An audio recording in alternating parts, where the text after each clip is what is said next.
All right. Hey y'all. I do not know what happened. Y'all started saying y'all couldn't hear me, so I had to restart the live. I don't know if it was because I connected a mic and took a mic off and that messed up the sound, but people were saying they can't hear me, and I'm not about to talk for hours and hours and hours and then later realized that y'all couldn't hear me all along.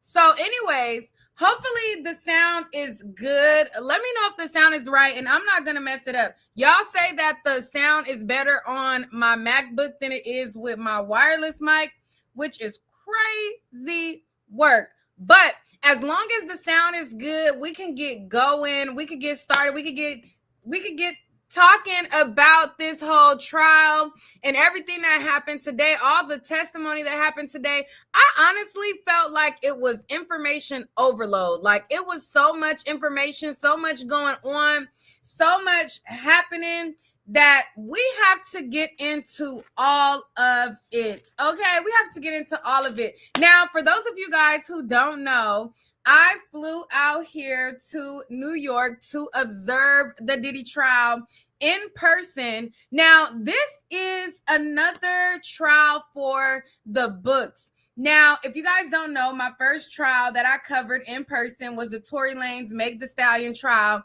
Then I also covered T.I. and Tiny's trial, along with ASAP Rocky trial. And, you know, your girl has been maneuvering through these high-profile cases and getting an inside look into the goings-on that's going on.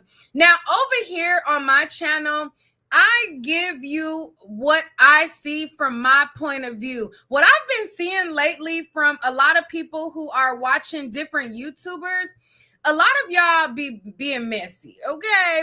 Like, oh, well, this person didn't say that, or this person didn't say that. Like, we all are watching the trial from our point of view. Everyone processes information, you know, based on their life experience, what they think about certain individuals, certain things. You know, everything plays a role. So I just wish y'all would stop doing that, trying to like put us to, against each other. We all out here, all grinding. Everybody is doing a thing. And shout out to all of the content creators who are out there doing a thing. Now, y'all know I did not originally plan to cover the trial in person at all. Like I told y'all before, Armand hit me up and he was like asking me, was I down to go? And I was like hesitant because I'm like, it's going to be so crazy.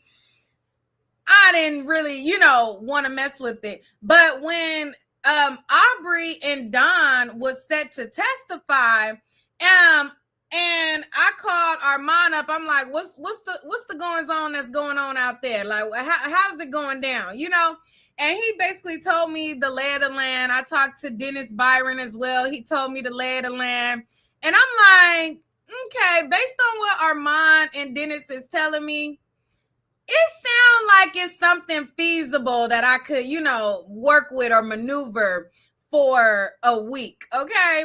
So shout out to them. Shout out to Armand. Shout out to Dennis. But also shout out to the new content creators that I've met on this journey. Now, this was my first time meeting Tisa Tells in person. This was my first time meeting Make It Make Sense in person.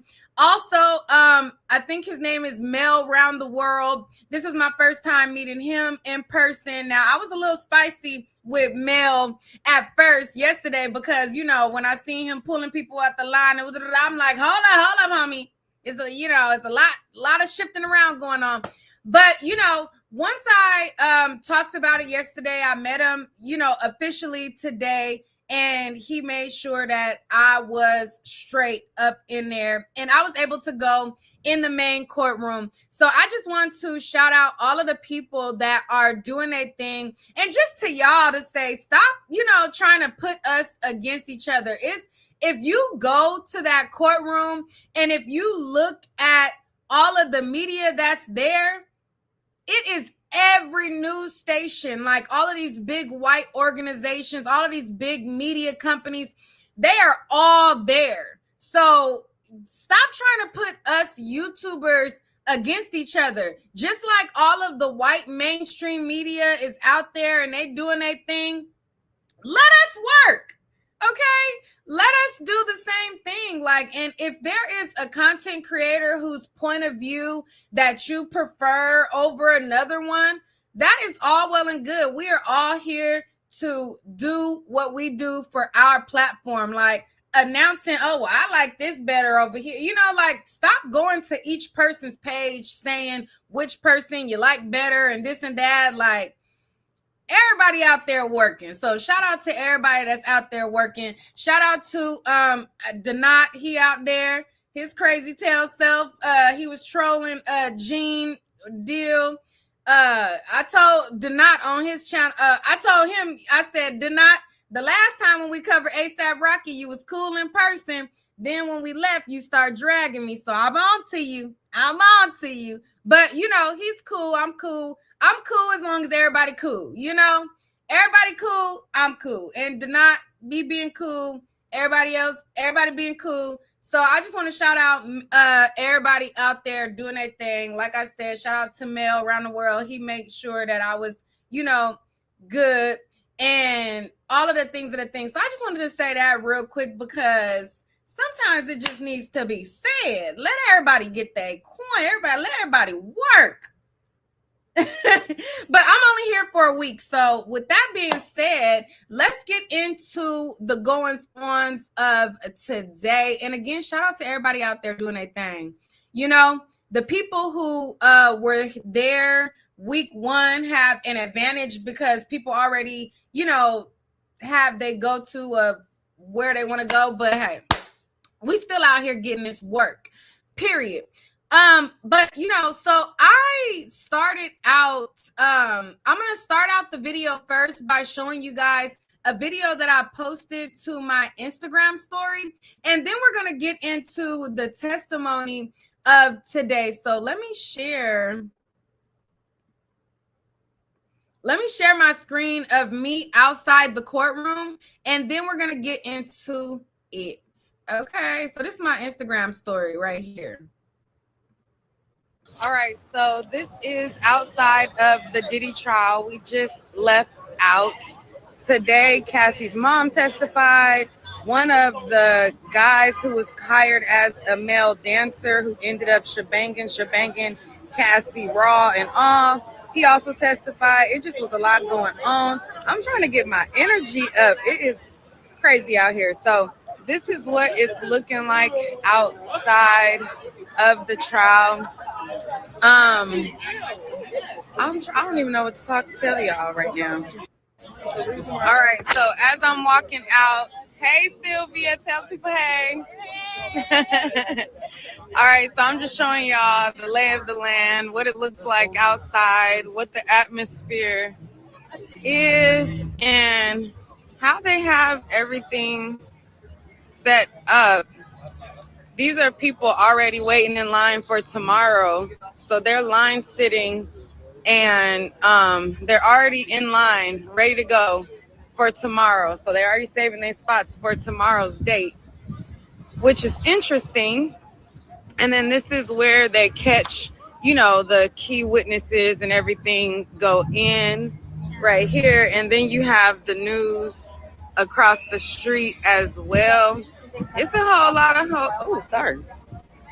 It's a whole lot of going on. I just want to show y'all what it's looking like out here. All right, so I'm about to head back and try to do a live and try to muster up some energy. Today, I just feel like it was information overload. And it was so many different people testifying. But the crazy part was how he done shook Cassie mama down for some funds, and then I guess had remorse and decided to, you know, renege and send the money back, which is crazy.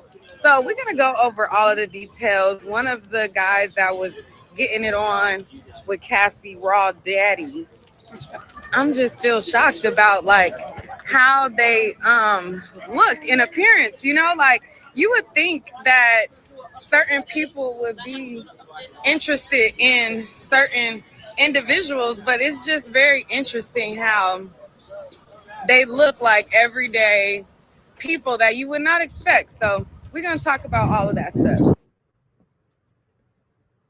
All right, so that was me outside the courtroom. Your girl was out there, and I do not understand. I'm like, I don't know how everybody got so much energy. I am so drained. Like, I want to have high energy for y'all, but I really am like, it's a lot that goes into it. But anyways, let me get to the testimony. So in my previous live, before my sound start messing up, I talked about how in my live video that I did yesterday, I didn't really go into the testimony of Cassie's best friend, Carrie Morgan.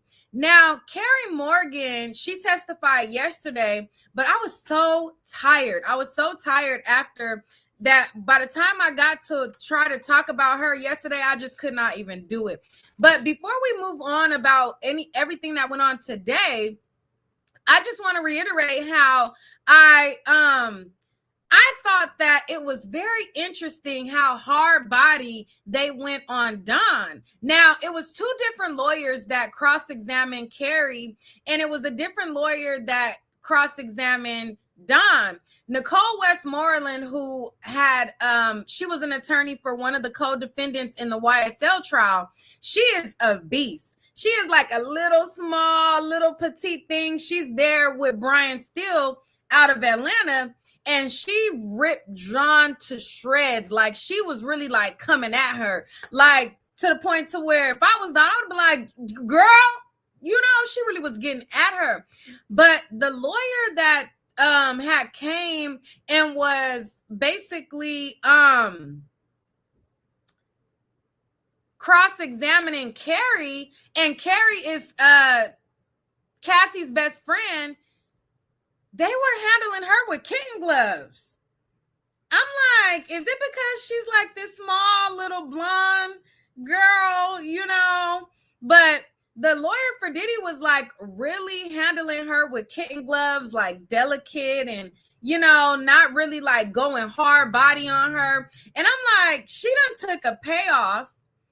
She done took you know, signed the NDA, took a payoff. She was around for all of this time around them, traveling around the world. But she had this one incident where, you know, Diddy had came and yoked her up and choked her up by the neck and hit her, I guess, with a hammer and all that. But I'm like, Don, they didn't get into the allegations that Don had of like the assault that she alleged in her lawsuit. Don was more so just like a supporting witness for Cassie and just like talking about what she observed Cassie go through. But I still thought that it was interesting how the girl who took a payoff, she took, you know, money from Cassie. She took $30,000. She was the one who actually had an allegation. She was like, you know, handled with kitten gloves. So I thought that was interesting. But anyways, so I just wanted to make a note of that on the record as we proceed. Okay. As we proceed. As we proceed. So today's person that testified at the top of the morning was the guy who was on the stand yesterday. So we left off the day yesterday with a guy by the name of David James. Now, David James was Diddy's assistant from 2007 to 2009. He gets into some tea about how he was like at a location. They saw Suge Knight. Puffy went and got the strap. Child, James was getting into it, but James got a little raw side. Now, when James was testifying yesterday, he came off very, you know, professional, polished, very matter of fact. They wanted to know how James got the job, and he talked about how he was looking, I guess, in the classified section or of like, I think it was the Washington Post. They put an ad out that Diddy was looking for, I think, like a personal liaison or something like that. And they talked about how he had to meet with Diddy and his team, and he had to like prove that he's able to do spreadsheets and scheduling. And he like, they gave him information of like appointments, and he had to organize them and show and prove that he can like facilitate and organize like Diddy's life. Like, and he was like the first one to turn it in. And basically he ended up getting the job. And so I was interested that he said that he would have to be at Diddy's beck and call before Diddy woke up in the morning, up until like the wee hours of the night, like 3 or 4 in the morning. And he would like work around the clock nonstop. I found it interesting that he said that he's literally working 20 hours a day almost, and only getting paid $70,000 for the year salary working with Diddy. Now, of course, he has the perks of being able to go wherever they go, fly wherever they fly. He's in Ibiza, they're in San Tropez, and he's getting the perks of going all of these fancy places on a yacht with Diddy, all of these perks. So I guess, you know, that's subtracted, but that was interesting that the pay was rather low for the demand of what he was expected to do. You know, definitely hit the like button. If y'all not hitting the like button, if you're not going to Bella Noche's, like, what's tea? What's tea? Yes, he definitely got exposure and networking. So it's up to you to utilize and maximize what you're there for. So he basically talked about, oh, hold on, this is, let me go over some of day one, and then we're gonna get into day two, which was today. And somebody in the chat asked who the Punisher was. Now, we're going to get to the Punisher. The Punisher is a guy that was basically hired to do like a sexy, erotic dance for Cassie. And he went from being basically like a paid dancer to where he was entertaining a crowd of Diddy and Cassie only, where he thought he was doing a whole little party, to being able to slide up in Cassie raw and all of that. And I'm like, all of these men, and then when you see how they look, and then their occupation in the field, and then they doing it raw and coming in her and all on her child, we're gonna get to that. But anyways, so let me just go over a couple of background of David first before we jump to the Punisher, because child, I'm like, I was looking like Cassie, because you know, on the outside, Cassie is really, you know, she's really gorgeous. She's a really pretty girl. And so he's not an ugly guy. He's a decent looking guy. He's not ugly at all. And matter of fact, let me see if we could pull up a picture of him, because they definitely shouted out his website over and over and over again. And he done put out a book.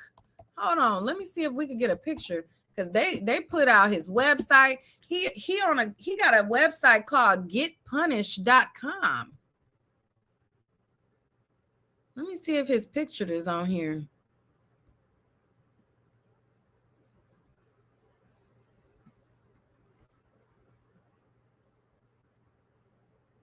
Is this him? Why it look blurry? Hold on. This him right here. But this is an old picture.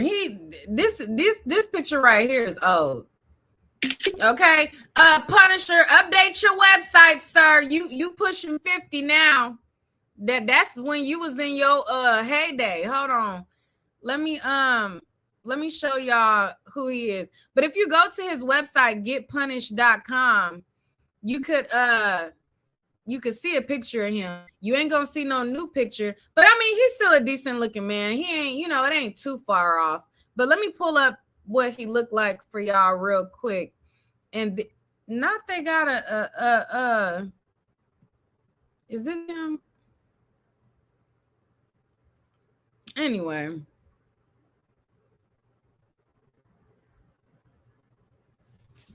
These pictures is heavily photoshopped, okay? So that's what this give. It give a heavily photoshopped picture. Because in person, it ain't, you know, he ain't ugly, but these pictures is photoshopped.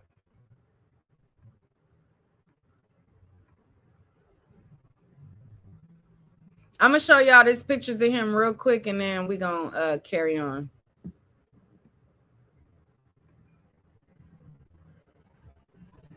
So this is one, and this is one. But these pictures are old.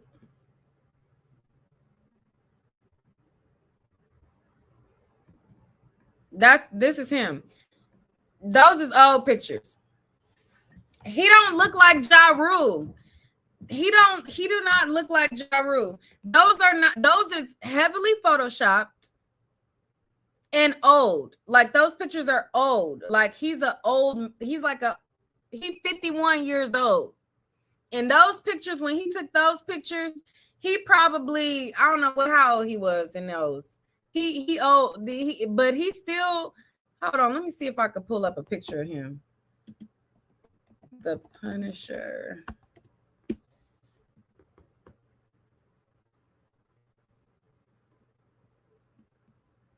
Here, this is what he looked like right here. Hold on, let me show y'all this. TMZ got the picture. Now, this is a more accurate picture. Hold on. Let me show y'all this one. Because them is Photoshop. I'm like, he ain't giving that.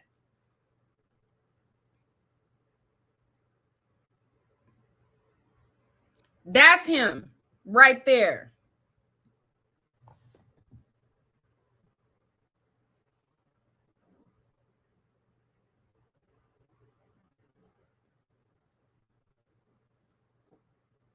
Okay. You see the difference? That's what I'm trying to tell you. Come on now. This ain't this. But this what the website show. But this is more accurate of what he actually looks like right now.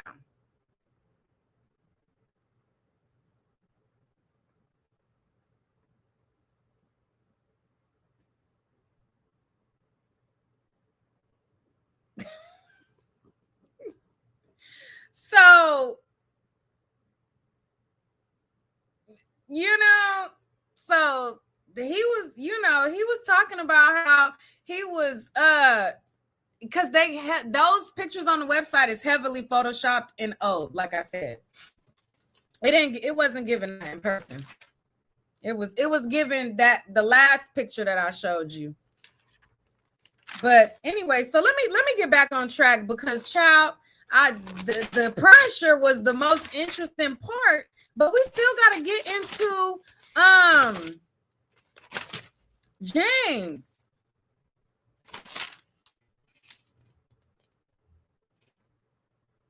Where did his testimony start? Hold on. But anyway, so I was looking and I'm like, Cassie, you let him raw dog you?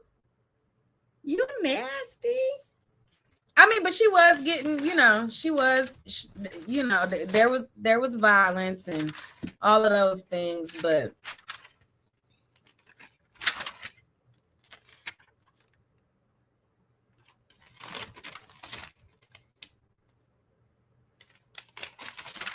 Neek, what is up with these notes, girl?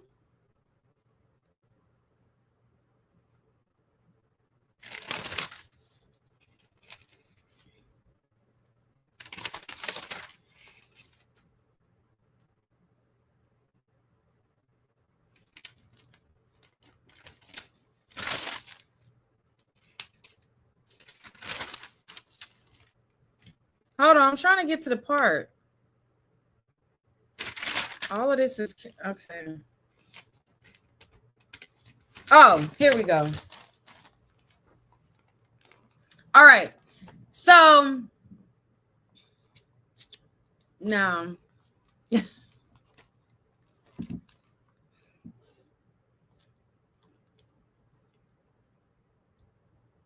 yeah, the freak offs definitely were more of a private thing. No wonder, you know, some of the celebrities like, I don't know about no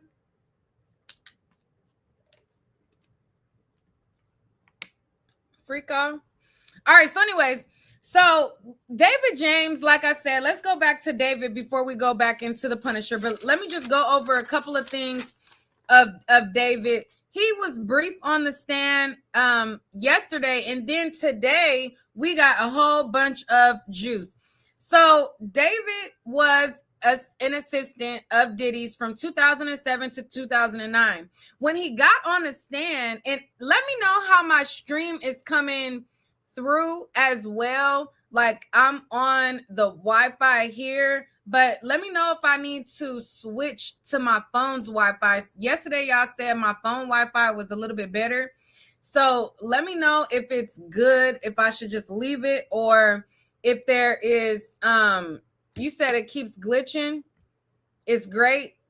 Somebody said it's glitching. Somebody's saying it's perfect.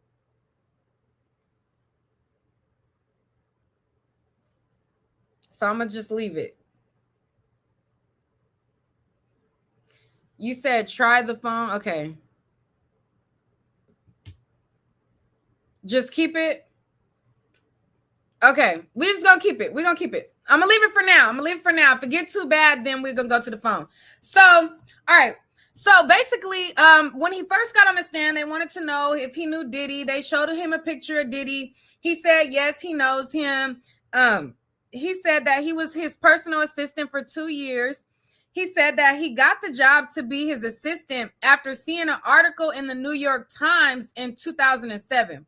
I said the Washington Post, but it's the New York Times now, and I'm looking at my notes. They asked him, did he interview? He said yes. They wanted to know where. He said at 1710 Broadway. They wanted to know how many people were up for the job along with him. He said that it was 15 people that were also waiting to be interviewed. They said it was somebody named Vashta, and she was somebody who worked for him. And she basically told him that their role is to serve Diddy. Like, this is his kingdom. This is Diddy's kingdom. And your role is to serve him. Okay? They said after he met with, like, basically there was layers or levels to get to talk to Diddy for him to, like, get a final interview with Diddy.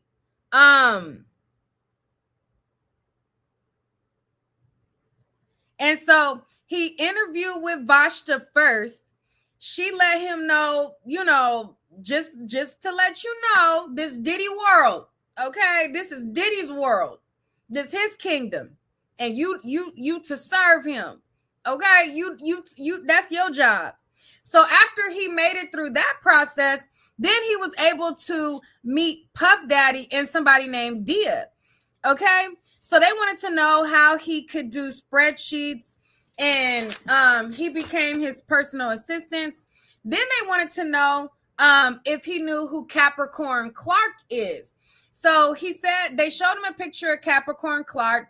He said that she was the director of marketing for Sean John when he was there. He said Dia, the other lady that worked for him, she was the chief of staff. So they basically wanted him to walk the jury through his day-to-day and what his job was like on a daily. So he basically said that, you know, he would arrive at Diddy's house before Diddy wakes up. He had to set up all the documents that Diddy needed to approve, lay out his business schedule, any press clippings. So I found this interesting. He said in a 24-hour period, if there was any press clippings or anything of Diddy, he had to have that laid out. So Diddy wanted to know on a daily what the media was saying about him. And so a part of his job was to get like any documents that needed to be approved, any scheduling that he had to clip any press that was made about him so Diddy could look over what people are talking about him and saying. He said that he would have to wake up and basically wait for him to get breakfast. He would walk with him, then wait for him to do meetings. Then he said he would go to the studio with him late in the wee hours of the night where Diddy would be making music. He said he was literally his right hand man, and he was like with Diddy for the majority of the day, like whatever he need, and he would go from sun up to sun down and sun back up, because he would leave like at 3 a.m. or 4 in the morning. They said, how would you know what time to work for him the next day? He said that basically he would not leave until Diddy told him like, okay, and be here at this time, the next day. So they said his starting salary was $70,000, and it was a check signed by Bad Boy. They said that what other jobs did he have to do for Diddy? So he basically said one of his jobs was setting up a hotel ambiance for Diddy. Like if Diddy was going to go to a hotel, he would have to do what they call as advancing the hotel. So he would advance the hotel and go to the hotel and basically set up what Diddy would want. So they wanted to know, so what are some of the things that you would do to, set the room up?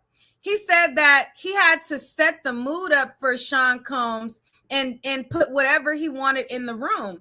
He said that, if you guys know about like the entertainment industry, they call it like a writer. And so they were like, did he have like a unusual writer? And then he said, yes. Yeah. So they said, where were you based? He said, wherever Diddy was, I was. I was in New York, Miami, LA. He traveled with him frequently. And then they wanted to know about people like that were in Diddy's like security detail.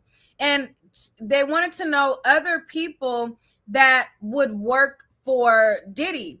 And they said that it was a guy by the name of Uncle Polly, Roger Bonds, D-Rock, Big Tim, and Malik were people that he saw worked for that Mr. Combs. Those are like his people, like his security people.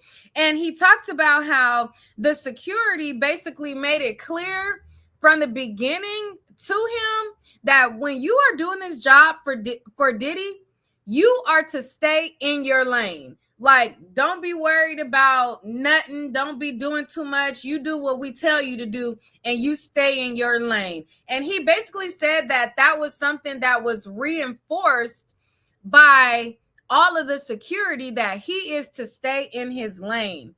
Okay. He said he took that to mean, listen, I'm just going to do what I'm hired to do, and that's it. Nothing more, nothing less. So they established right off the bat, don't do too much. So then the the prosecutors showed him a picture of somebody by the name of Chef Jordan, and they wanted to know who Chef Jordan was. And he said that that was one of Diddy's personal chefs. So they wanted to know who were the girlfriends that he saw around that time. Now, I seen some people like report, he was basically saying during the duration of time that he was working from 2007 to 2009, like who did he, see? And he said that he saw Kim Porter, somebody named Sarah, somebody named Tara, and Cassie. And then he named one other person. They wanted to know when he met Cassie. He said that he met Cassie and Mr. Combs' home in Miami. She came down for a week to be with Mr. Combs, and he was really trying to impress her. This was in 2007 when she just was getting acquainted with him and things like that. So they talked about, and this is just a recap of some of the stuff that they went over yesterday so we can segue into today.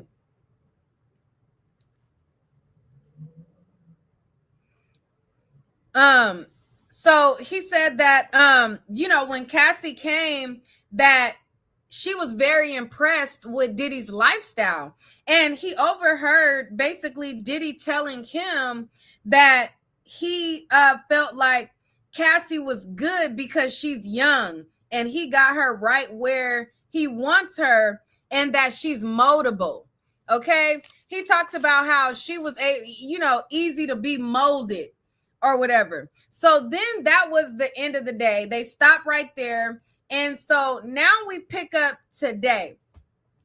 So right off the bat, before he took the stand, the prosecution was trying to figure out like what's acceptable and what's not acceptable to talk about as it pertains to Diddy extorting Cassie's mom.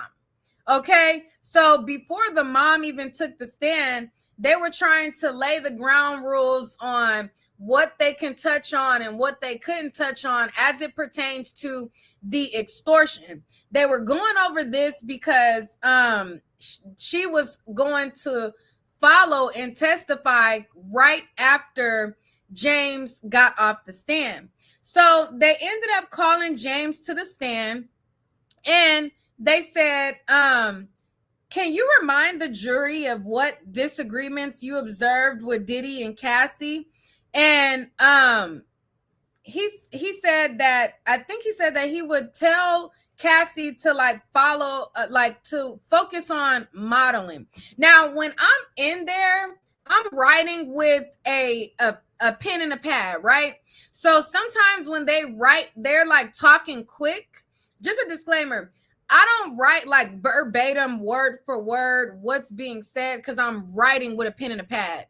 So some stuff, like, it'll be a summary of what was said versus like a transcript. On a laptop, I'm able to type a lot quicker on court cases where I'm able to bring my laptop, but a pen and a pad, I kind of like just jot like a summary down. So just know that this is not like transcript. You know, I'm reading like summaries of how things went. So they wanted to focus him on a situation that happened in 2009. And basically he said that there was a blog post that Puff Daddy was very angry about. He said, they were like, do you remember in 2009 about a situation that involved a blog post? And then he said, yes, I do. He said, I had the day off, but Mr. Combs, he, I guess, started doing, he said he had the day off and he was doing research on, I guess, the next tattoo that Diddy wanted. And so he said,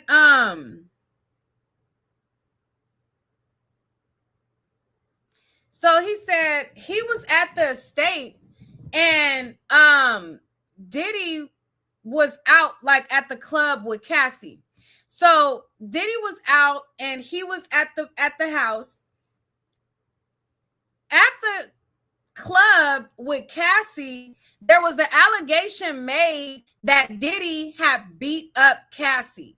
Okay, so when Diddy came in back to the house where he was at, he said, soon as Diddy got to the door, he came to him, looked over his shoulder, and said somebody was lying on him and Cassie.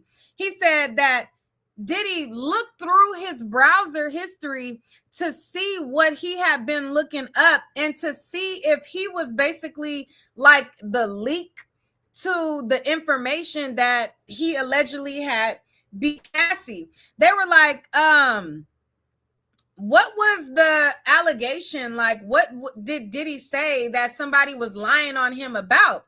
He said that there was a post on Lipstick Alley, and somebody basically said that they saw him hit Cassie at the club. So they wanted to know, like, okay, so what was his like reaction? Like, how did you perceive like how he was acting in that moment? He said it was jarring, like he had never done anything like that before. He instructed me to and then so they wanted to know if Cassie had came back with him from the club. So while he was at the house, Diddy and Cassie had went to the club. When Diddy came back, he came back and Cassie wasn't with him. So they were basically like, okay, so where was Cassie at? He said that Cassie was in the hotel at the London hotel, and he was instructed to take Cassie food a few days later after that interaction that he had with Diddy. So he goes to take Cassie some food, and once he got there, he was bringing her Roscoe's chicken and waffle. Now, he talked about how he basically, you know, he's dropped off food or ran errands and done things and met up with Cassie at hotels before. And normally, whenever he would bring something to Cassie at a hotel, Cassie would be the one that would answer the door. He said, but this particular instance, a few days after that allegation that Puff Daddy was all frantic and, you know, nervous about somebody making an allegation that he hit Cassie at the club, he said this particular time when he went to go take Cassie some food, he said that Puffy's security is the one who answered the door. So they were like, was that odd that Puffy's security would answer the door? And he was like, yeah, it was strange that his security was the one that was like getting the food and everything, but not Cassie. They were like, well, did you see Cassie?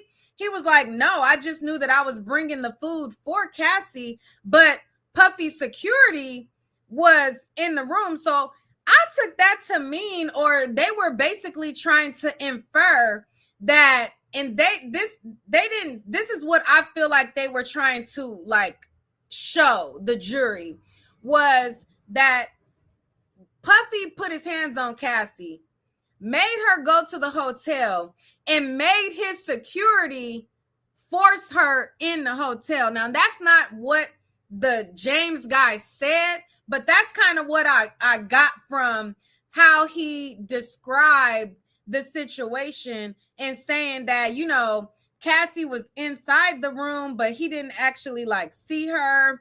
Or no, I think he did. Or did he say he seen her like far off to the couch, and then the other people, they answered the door, and they, you know, it was given, they were basically there to make sure she stayed put after he done put the pause on her. Okay. So they said, did you ever look up the blog post that Puffy was all worried about?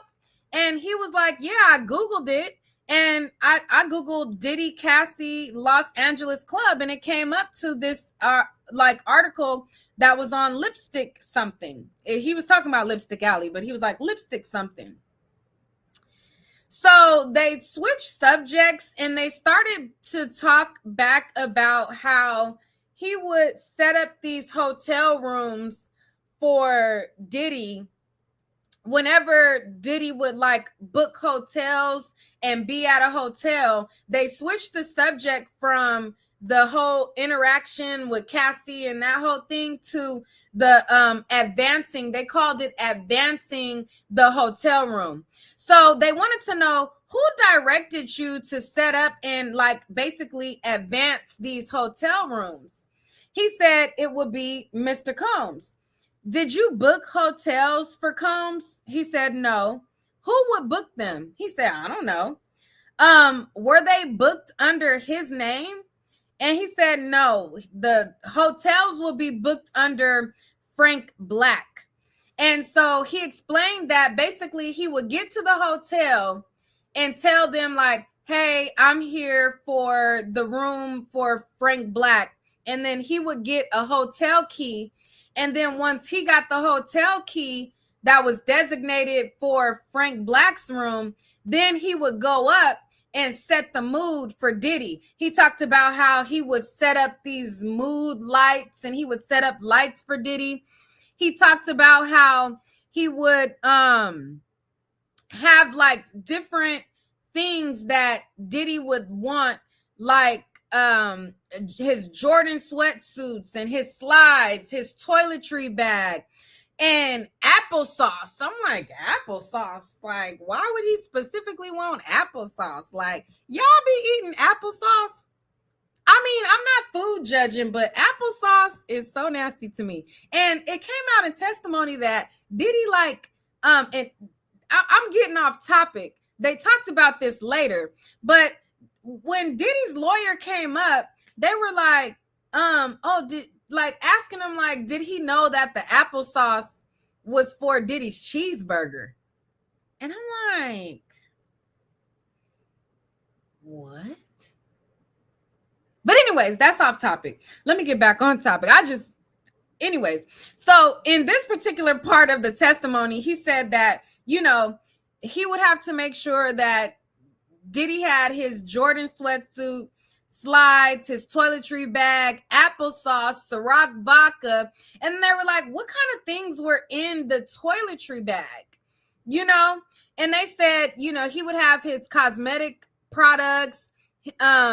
He would have different ointments. Then he said that Diddy would have just for men. I'm like, is he telling that Diddy was wearing a perm? Because ain't just for men a perm? Just for me was like the kids' perm, and just for men is like a perm, right? So anyways, he said Diddy would specifically have the just for men, and then he would also have razors as well. So then they wanted to know what other things would you have to have there. He said that he would also have to set up, like, you know, his medicine bag and make sure his medicine bag was there. And he also had to make sure that Diddy's personal LV bag was there as well. And they wanted him to basically describe what type of, you said that's dye? It's hair dye? Oh, I thought just for men was a perm, child. Okay, y'all say it's hair dye. I thought it was a perm. Let me look it up. Because y'all know I like to fact check. Is just for men a perm? Because I thought it was a perm.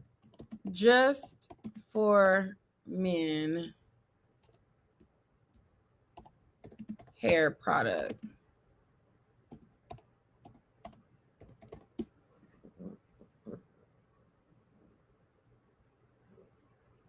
Okay, it's dye.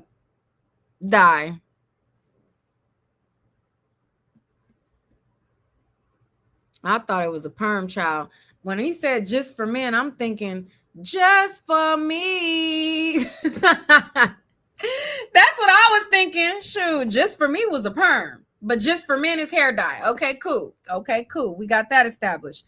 So anyways, he said that he would have his LV bag, and they wanted him to describe like what type of bag was the LV bag. And they said it was kind of like a bag where you can kind of like put a computer in it. They wanted to know about like money and stuff. And he said that he would also have money and like $10,000 or more. And they said like who would have the LV bag? And he talked about how the security would be the one to carry around the LV bag. So they wanted to know what type of stuff was in his medicine bag. He said that he had 25 to 30 different pill bottles in the medicine bag. They said he had water pills, pills to increase his sperm count, ecstasy pills, and he named a couple other pills, but I couldn't get them off. I was stuck at pills to increase the sperm count. Now, I was today years old when I found out that Diddy was really trying to make sure he was a baby making machine. Okay, he was trying to make sure he was a baby making machine, child. So anyways, they wanted to know if any of the supplies ran out, who was responsible to replenish the supplies once they ran out. And he said he was, like, I was the one that was responsible for replenishing the supplies when they went out. So they're like, okay, so like if you're going out, like while he's, you know, in the room or doing whatever he got going on, and you go out to replenish these items, they basically wanted to know like how they were paid for, like how they were paid, how was he, you know, did he pay for it? Was he reimbursed? And he basically said like he would basically get a check from Bad Boy after he submitted like receipts. Like, so he would submit receipts for the things that he bought, and then he would in turn be reimbursed with a check for Bad Boy. And they said, do you remember the head of finance? And he said there was a guy by the name of Mr. Ferguson. So they said, were you reimbursed for everything? And so he said there was specific items that he would have to get like on the side. You get what I'm saying? Like there was like the regular stuff that was, you know, stuff like ketchup or stuff like, you know, food items or like minor stuff would go like on the company reimbursement. But there was specific items that he got on the side that he would have to go to security, get money from security, and then he would have to pay for these specific items in cash, because when they do the numbers and they do their line items of, you know, what the company spent, what the company bought, he didn't want these particular items on that line item of things. So he said Astroglide, baby oil, and I think he said, did he say condoms? He said Astroglide and baby oil was paid for in cash. And that's where he would get the money from the security. So they like, which security would give you the money? He said the guy by the name of Bonds, Roger Bonds, would give him the money, and then he would take the cash to go buy the Astroglide and the baby oil. So they showed a picture of Roger Bonds on the screen, and they said, did you interact with Combs when you were setting up the hotel room? Or, you know, would Combs be alone in the hotel room? They wanted to know, like, when you setting up these hotels, what you setting it up for? Are you setting it up for him to be by himself? Or was he in this hotel with other people? So he said he never stayed alone. He said he was mostly with Cassie in the hotel, and he would, you know, secure it for other women as well. So he always had a companion with him in the hotel when he would set up these hotels for Diddy. They wanted to know, like, if Diddy is in a hotel and he wanted you to bring him something, how would you know, like, that he needed something? And he said Diddy would basically text him and tell him, I need this, this, or that. They said anything unusual happened when you went and you brought Diddy's stuff, to the hotel. So he said on one occasion when Diddy asked him to bring him something, he saw some strange going on. Okay. He said that Diddy asked him to bring his iPod. Okay. So this happened in Miami in 2008. Diddy wanted him to bring his iPod. Okay. So when he got to the door and he knocked on the door, nobody answered. And so he said he knocked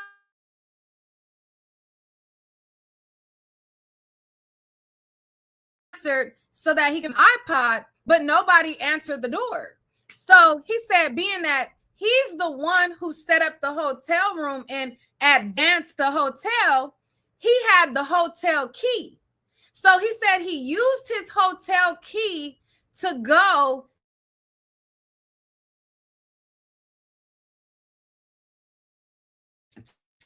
tell. It's glitching. Okay, hold on. Let me see if this is better.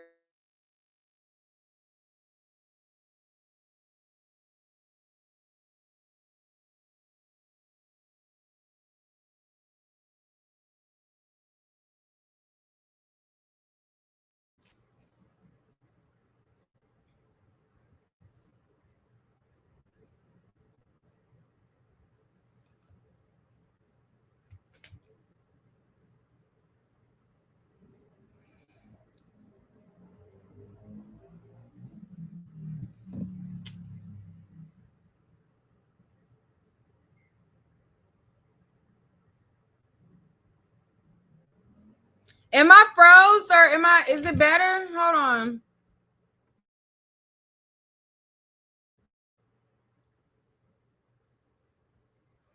Hopefully it's better. Is it better? Is it better? Okay. I'm sorry, y'all. You know what?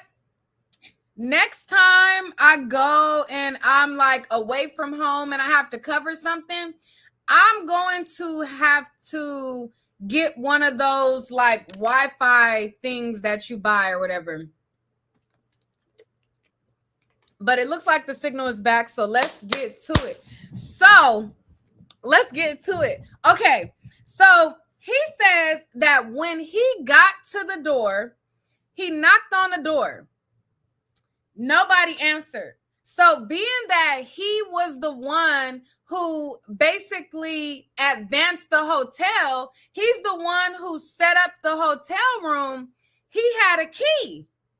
So he said that he opened the door, and when he opened the door, Cassie was laying in bed with a sheet up to her. And, she laying back, and I think he said she was like laying, and I think he said she was like asleep or something. And then over to the side, he seen this guy scurry off to the side.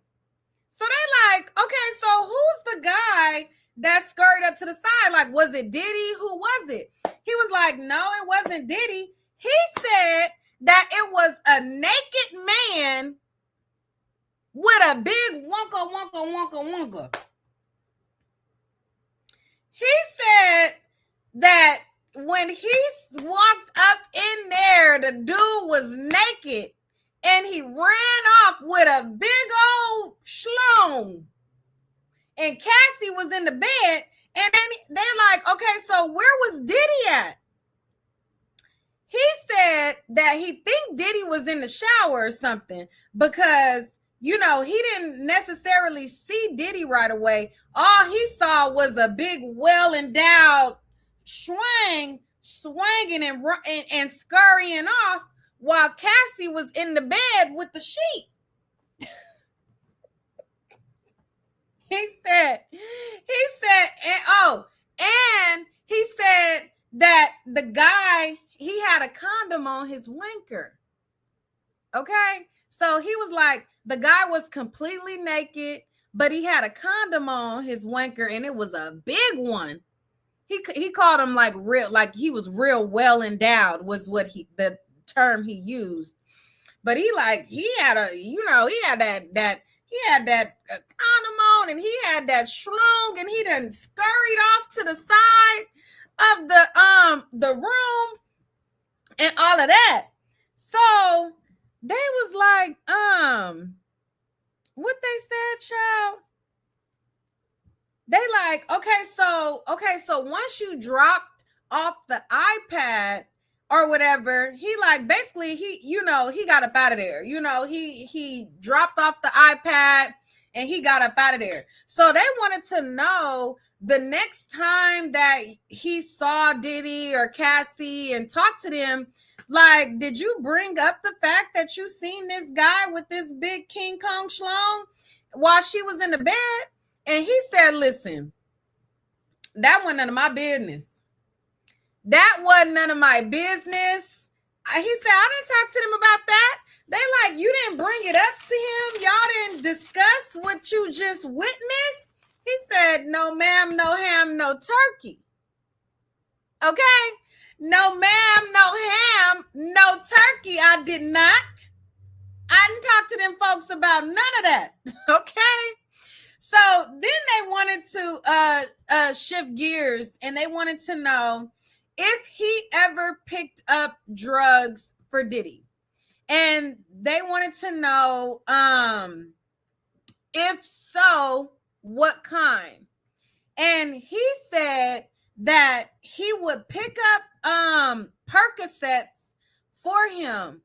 And so they wanted to know, when he picked up these prescription Percocets for Diddy, whose name would they be under?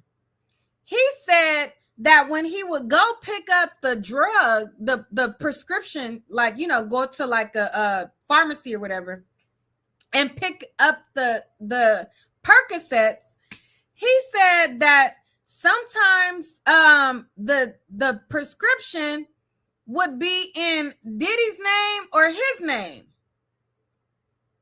So they done put the prescription in the assistant name.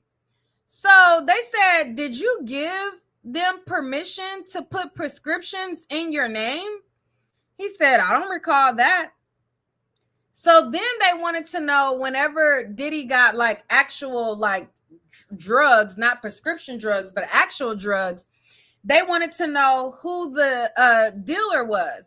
So he said the dealer was a guy by the name of One Stop. So they wanted to know what kind of, encounters did he have with that.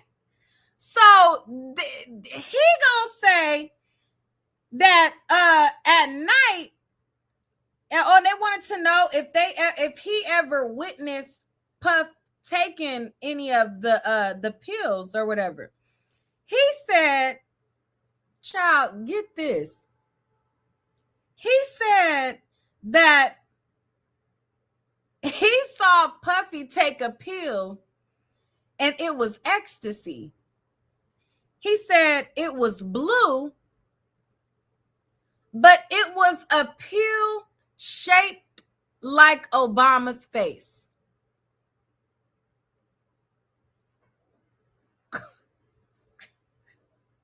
I'm like, what the fuck is happening? He said the ecstasy pill was like shaped like President Obama. I'm like, what the fuck is happening? Obama ecstasy pills? That's what's going on out here? Like, what the hell? Can you imagine an Obama X pill? Like, what? Why? Like, just making it a blue pill wasn't enough. Y'all had to make it in the shape of Obama, the president. Like, what? It's crazy. Somebody in the chat said you can have them in different shapes and colors. I didn't know that. See, I never took them before. I didn't know. I'm like, you learn something new every day. Obama ecstasy is crazy. So they wanted to know if he, secured the drugs for Combs. He said yes. He said one time they were in Saint-Tropez, and one of Diddy's friends told him that he wanted some booger sugar.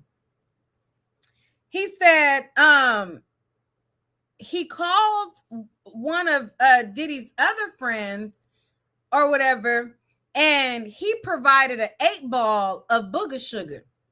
So they said, so did Diddy tell you to get the booger sugar? He said no, he didn't. They said, well, why did you go and secure this booger sugar?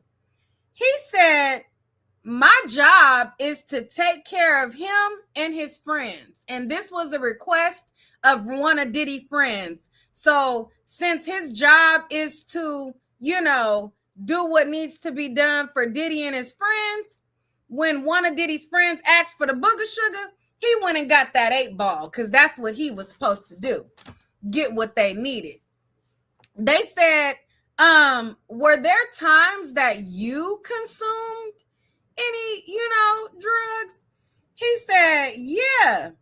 He said one time he went to a New Year's Eve party that Puffy, I guess, and them had. He said he was at the New Year's Eve party and he was basically able to enjoy the night that night. Okay.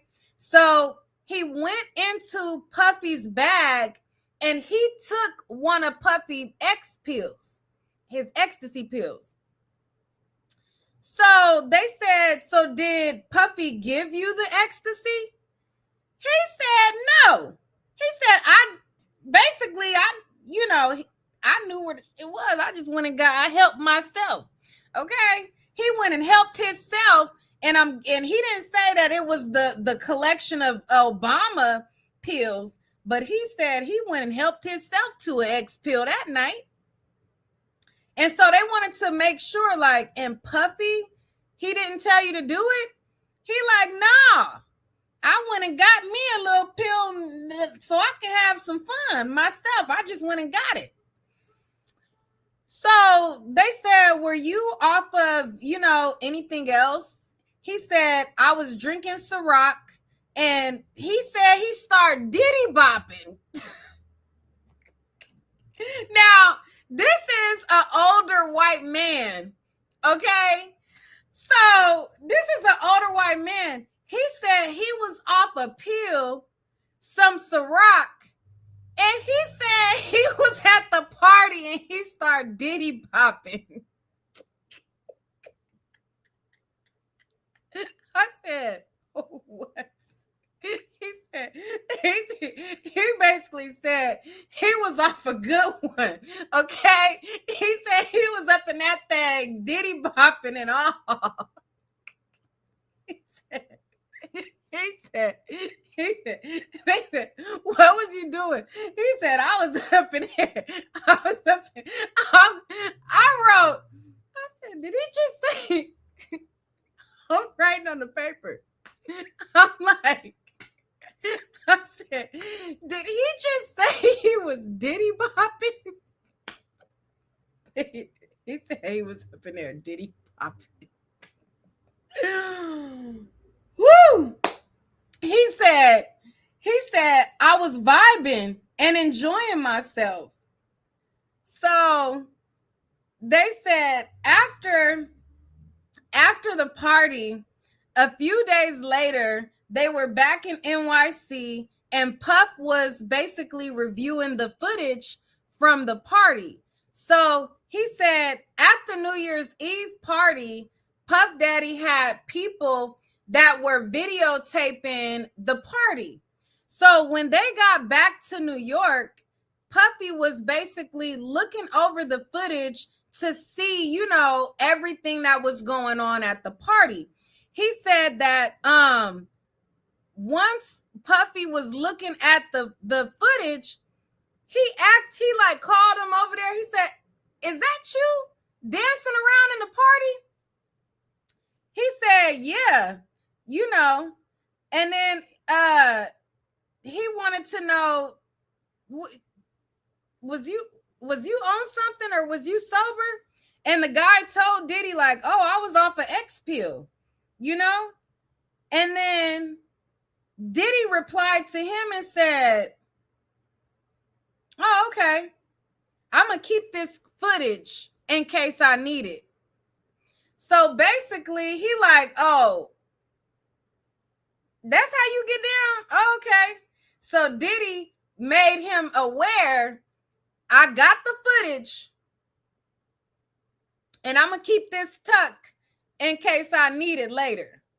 Okay? So, then they went to talk about, you know, an instance where something went missing, that Puffy, like a Cartier bracelet went missing out of Puffy's house. So he said, 1 week, you know, I think he said like I was off work and he was like in a hotel and he was off and he got notified that a Cartier bracelet had went missing. So they wanted to know, how was he basically notified that the Cartier bracelet went missing? He said somebody by the name of Uncle Polly came to his hotel or his house or wherever he was at. I think he said he was in a hotel. He said Uncle Polly came for a security check. And he said that he needed to make sure that he wasn't the one who took the bracelet. And he said that they went through everything that he had. They went through all of his stuff, all of his belongings, all of his paper, everything that he had to do this security check to make sure that he didn't take his Cartier bracelet. And he was like, it was, you know, basically in so many words, he was basically saying like, he didn't say it was ironic, but what he was like inferring was, it was kind of ironic because I wasn't even working at that time. So why they come and checking me for it? You know, they was making sure that he didn't have it. He said that they was searching him. They searched his girlfriend. They was making sure that they combed through everything to see if he took this bracelet. And then he said after they were done searching, they didn't find anything. So after they did all of this searching and everything, they didn't find nothing. So then they wanted to know, was there an instance where he had to take a lie detector test? He said that it was 2 different occasions where Diddy made him take a lie detector test. He said the first time that he had to take a lie detector test, there was some cash that went missing. So they went and got a guy who was a former FBI agent. So this former FBI agent took him to this office and basically made him do a lie detector test. And they were like, "Well, who sent you to meet up with the guy who was doing the lie detector test?" He said that it was somebody who worked for Diddy by the name of Dia. He said it was very intimidating, you know, like the whole scenario of him having to go and take this lie detector test. He said it was very intimidating. So then they wanted to know what happened the second time that he had to take a lie detector test. And he also said that when he went to take the lie detector test, that the FBI agent like made a comment and let him know that he's the best to administer these lie detector tests. So, just know if you, I'm gonna know. So, they wanted to know what happened the second time. He said Mr. Combs had a watch stolen, and this is when he said, I was off work that day, and he had to take a lie detector test for the watch that was stolen. They wanted to know, the guy who gave you the lie detector test the second time, was that the same person that gave you the lie detector test the first time? And he said, yeah, it was. He said he was more nervous for some reason the second go round when he found out that he had to take this lie detector test for this watch. So they were like, basically probing like what came up during the lie detector test. So he said the question as it pertains to the watch, he said he passed that question with flying colors. Basically, I didn't steal that watch. I passed that part. He said, but he admitted to the lie detector test guy that when Diddy would have like bottles of Ciroc, he would help himself to some bottles of Ciroc and, take some Ciroc bottles. He said he would also take Diddy's jeans. So he said Diddy would have like these boxes of jeans, and like I guess he would like get sent like these clothes or whatever.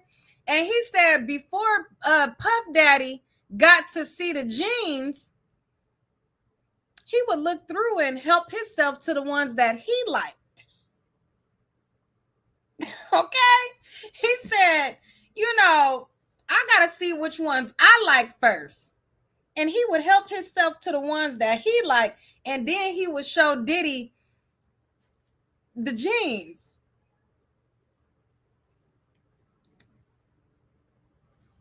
So then they wanted to know, was there anybody else that worked for Diddy that also had to take a lie detector test as well? He said that, he knew that Capricorn Clark, she also had to take a lie detector test. So they wanted to know what was the parameters that Capricorn had to take a lie detector test. He said that he found this information, third party through Roger Bonds. So basically, Roger Bonds was gossiping and told him that Capricorn had to go and take a lie detector test. So they wanted to know what was the situation where she had to take a test. And he said that and they wanted to know, how did it come about? Like, how did it come about that y'all start gossiping about Capricorn taking a test? So he said he found a loose diamond, and he went to give it to Roger Bonds, like, hey, like this is like, I guess a diamond had came out of like some jewelry or whatever, and it was like a loose diamond. So he went to go give it to Roger Bonds. So when he went to go give it to Roger Bonds told him like, oh, don't worry about this. This is a cubic zirconian. This is a fake diamond. This ain't real. So he was like, oh, this not real. And so I guess they got into the conversation and the dialogue that Capricorn Clark, she had a bag of Diddy jewelry, and she got jumped and beat up, and some people took the jewelry. They stole some jewelry from Capricorn that belonged to Diddy, and they replaced it with cubic zirconium jewelry. So when this jewelry came up missing, Capricorn had to take a lie detector test to make sure that she wasn't a part of the jewelry heist.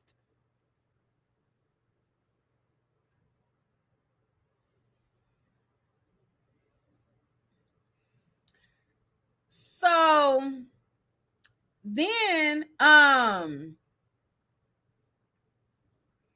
they wanted to know if he remembered a situation that happened at a place called Mel's Diner. And if he recalled the situation that happened at Mel's Diner, who was he with?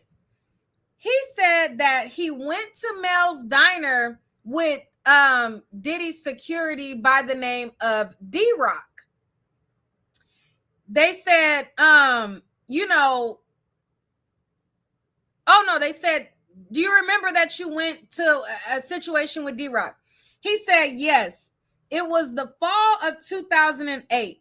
He said, we were at the studio 3 or 4 a.m. and Puffy was hungry. He said, so they were at the studio. Puffy, he called him Combs. Combs was hungry and he wanted a cheeseburger. So him and D-Rock went to Mel's Diner so that they could get Puffy the cheeseburger. When they got to Mel's Diner, he said D-Rock looked over and said, that's motherfucking Suge Knight. So he said D-Rock hopped out the car when he seen Suge Knight and went and told him, what's up? So he said he went up to him, said, what's up? And then Suge looked at him, and I guess at first Suge didn't know who he was, like at the first what's up. And so Suge, I guess, he looked at him like what's up? And D-Rock told him, what's up? It's me, D-Rock. I'm Biggie's boy. So I guess they gave each other dap, and then they went about their separate ways. So he said, so then they're like, okay, so what happened after? He said him and D-Rock went inside of Mel's Diner. When him and D-Rock was inside the diner, he was basically like, they ordered the food or whatever that they was supposed to order. But from the inside of the diner, he was peeping the scene on the outside of the diner. Okay.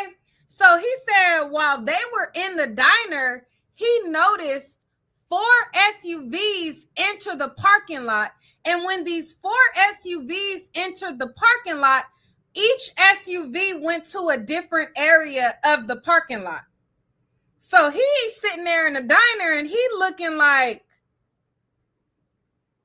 4 SUVs swoop in and they all assume a different position, a different area of the 4 corners of the parking lot. So as he see that each of the SUVs take a different area of the parking lot, he said he witnessed a guy pass Suge Knight a gun. So as soon as he seen somebody pass Suge Knight a pew-pew, he said they had to get up out of there. Like, it's time to go. We got to get up out of here, okay? So, I guess he sensed that, something finna go on. We got to get to stepping, okay? So he seen somebody pass Suge the pew-pew, and him and D-Rock left, and they went back to Diddy house. So they're like, once he got to Diddy's house, Diddy and Cassie was outside. So he say he get to the house, Diddy and Cassie is already outside. He pull up, Cassie looked like she trying to tell Puff, like, don't go, like, no, don't go, she all frantic. I think he said Cassie was crying and all that, trying to get Diddy not to leave. and go with them to wherever they was about to go. So he said D-Rock was in a car, and no, he said they pulled up in the SUV that he was in. So when they got to the house, he got out the car thinking that he was about to go back in the house. But when he got out the car, Diddy told them to get into a different car. So they switched vehicles. They get into the car. Diddy told him to get in the driver's seat and drive. D-Rock got in the passenger seat and Diddy got in the back. So as they get in the car, Diddy tells him to, go on. He noticed that Diddy had 3 pew-pews on him. Okay? So he said Diddy had 3 pew-pews on him, and they were like, what were you thinking in this moment? He was like, I was basically thinking if anything went down, they wouldn't recognize the car because they had switched cars. And so he said, and then once he looked back and seen that P. Diddy had 3 pew-pews, they were like, so what were you thinking about then? He said he was thinking Diddy got 3 pew-pews and it's 3 of us in this car. 3 guns, 3 people. He said, after that, he was like, child, this too much. He said, after that, I put in a 6-month notice that I'm about to leave. Now, when he said that he put in a 6-month notice, I'm like, a 6-month notice? I don't know. Something about a 6-month notice sounded like, I don't know. It's just like he had to have an excuse. To me, when I heard that part, it sounded more so like he had to have a sensational excuse of why he stopped working with Diddy. Because when he actually stopped working with Diddy, like it wasn't really, they didn't have nothing to like land it on or whatever as to be the reason why he stopped. So he like, I gave a 6-month notice. And they're like, why did you, give a 6-month notice? Like, why did you stay and hang around for 6 months? He said he wanted to be able to train the next assistant. So whenever Diddy would hire somebody else, he would be able to train them and get them up to speed and get them prepared for the job. So after that, he said, that little whole interaction with Suge, he realized his life was in danger.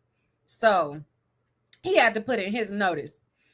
So after that, they didn't have any further questions. And now it was Diddy's lawyer, Agnifilo. So they wanted to touch back on the diner scene. They said the diner incident, do you remember telling the government a different story? And then he said, when I talked to the government, I didn't tell them the full story. Because once we got to the diner situation and I was telling them about the diner, they told me to stop talking before I incriminate myself.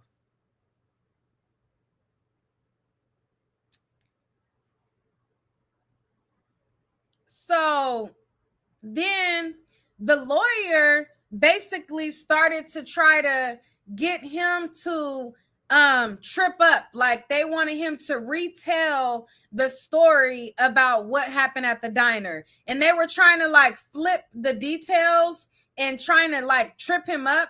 But he just kept reiterating the same thing. They went to go get food. Puffy was hungry. They went to the diner. They saw Suge. And then they were like, well, how did you hear the conversation that D-Rock had with Suge? Like, was your door open? Was your window down? Were you out the car, in the car? And he was basically like, I was sitting in the car. I was able to hear what they were talking about because the window was down. And so he was like,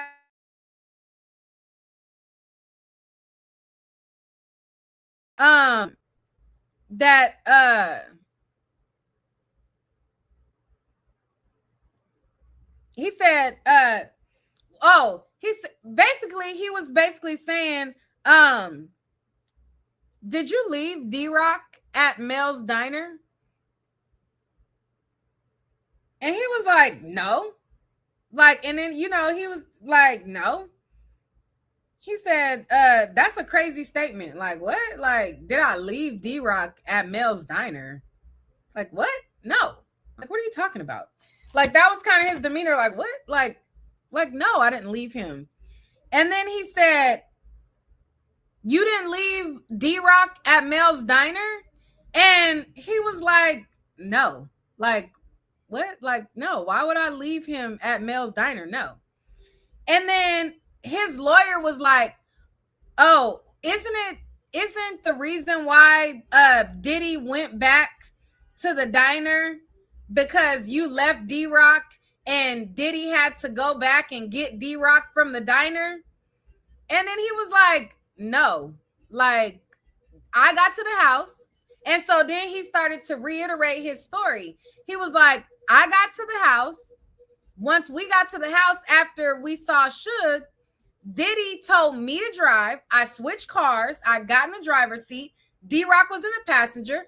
Puff Daddy was in the back. He told me to drive, and I drove, and we all went together. Like, no, I did not leave.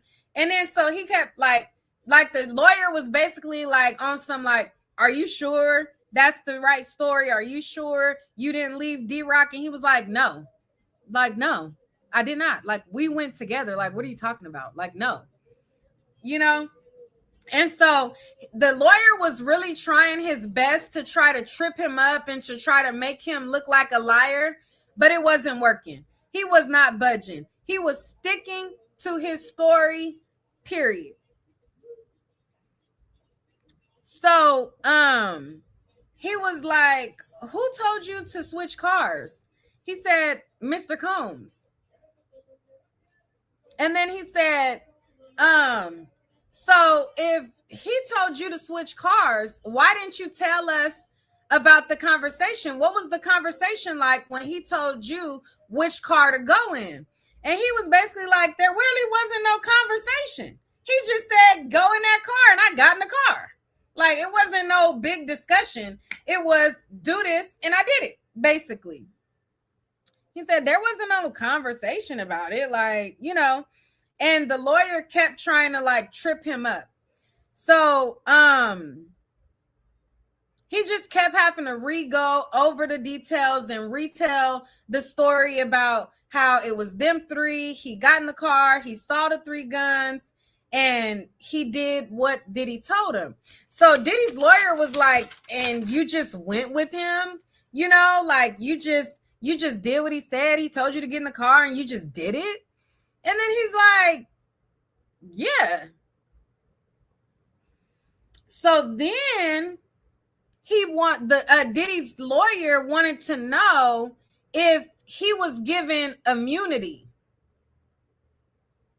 I said, ooh, that's tea. Was he given immunity? They said, and when they asked him, was he given immunity for his testimony, he told them that they would have to ask his lawyer. So he had to lawyer up.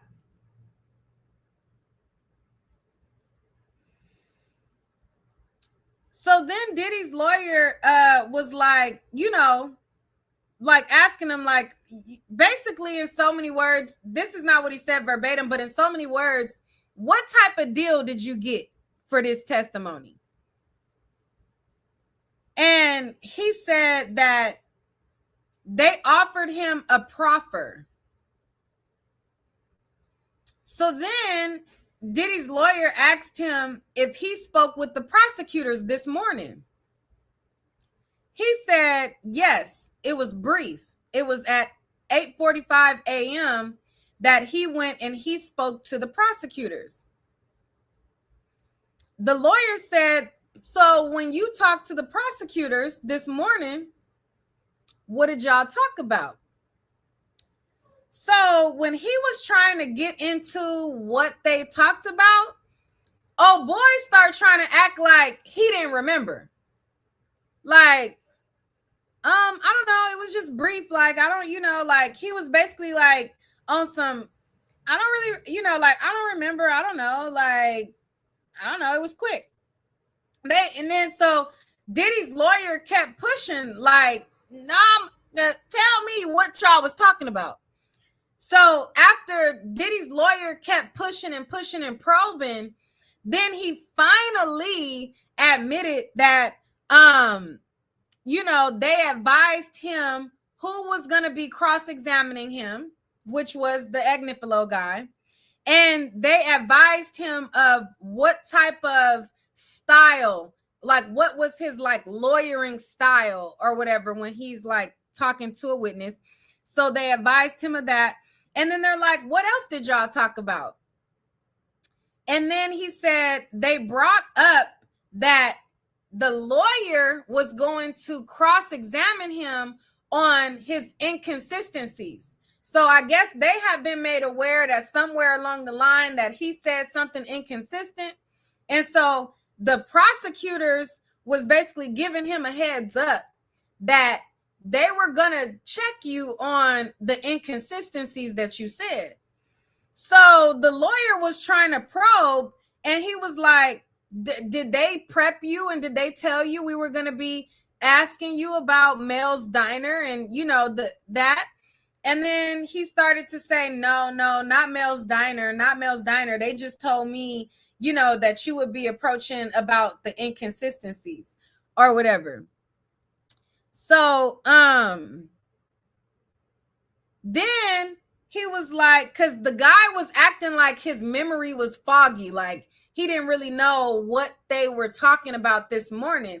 So Diddy's lawyer was like, well, you're testifying today about stuff that happened 20 years ago. But when I'm asking you about what you talked to the prosecutors about, you don't really remember. And that just happened at 8:45 this morning. He said that, hey. So then he started being more forthcoming. But overall, his testimony was credible. He was very matter of fact. He was sticking to the points, sticking to the facts, and sticking to, what needed to be said. He talked about how he wanted to work for Diddy because he was a fan of Sean John. He was into fashion, and how he wanted to work for him because he had became familiar with the Sean John brand, and he thought that, Diddy was a brilliant guy. He was self-made, blase, blase, blah. So, so let's get to. So then they wanted to ask him again about the Astroglide condoms and baby oil that he would have to secure when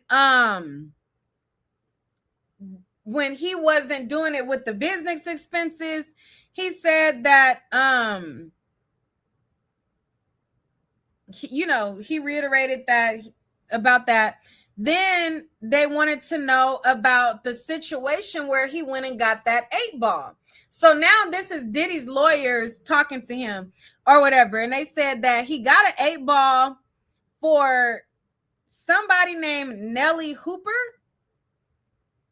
Then I guess the first time he told the prosecution about who he got this 8-ball for, he said that it was for Nellie Hooper. Then later he changed it and basically said he didn't remember which friend he got the 8-ball for. You know? And then he said, you know, once I thought about it, I jogged my memory. I don't think that it was Nellie Hooper that I got the 8-ball for. I don't really remember, but it was one of Puffy friends.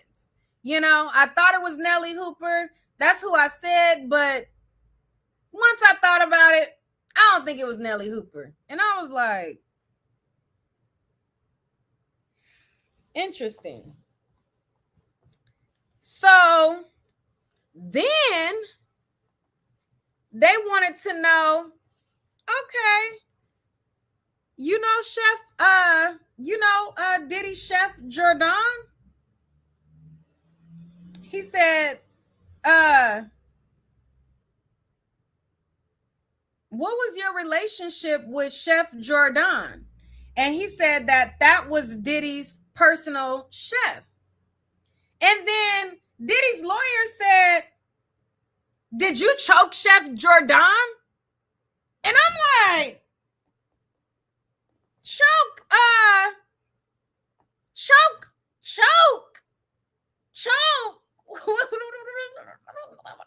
This, and so mind you, the guy, he comes off like very matter of fact, very professional, and the whole time he had been handling himself on the stand very well. So when they were like, did you choke the chef? Then it was objection, you know.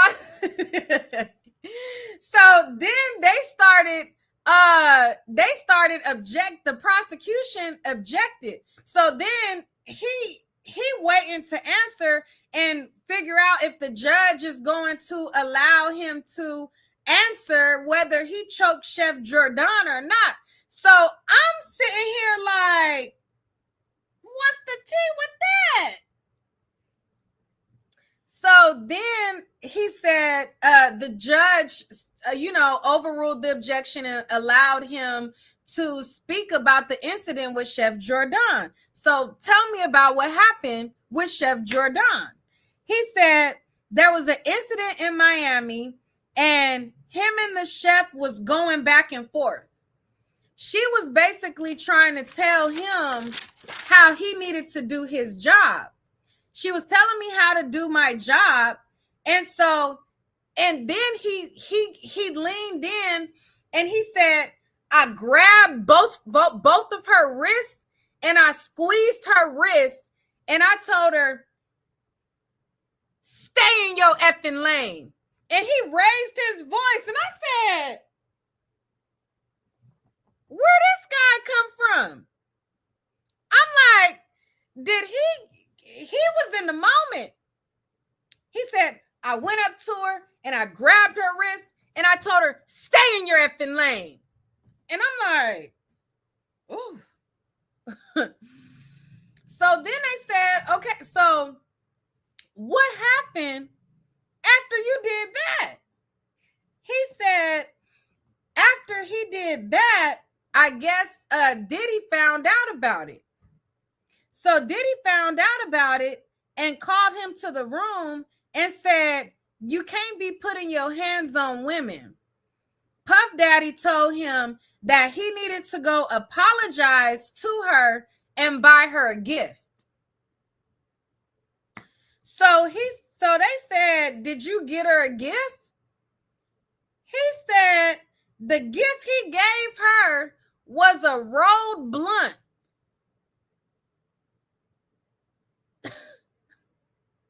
He said, Puffy told him to go apologize.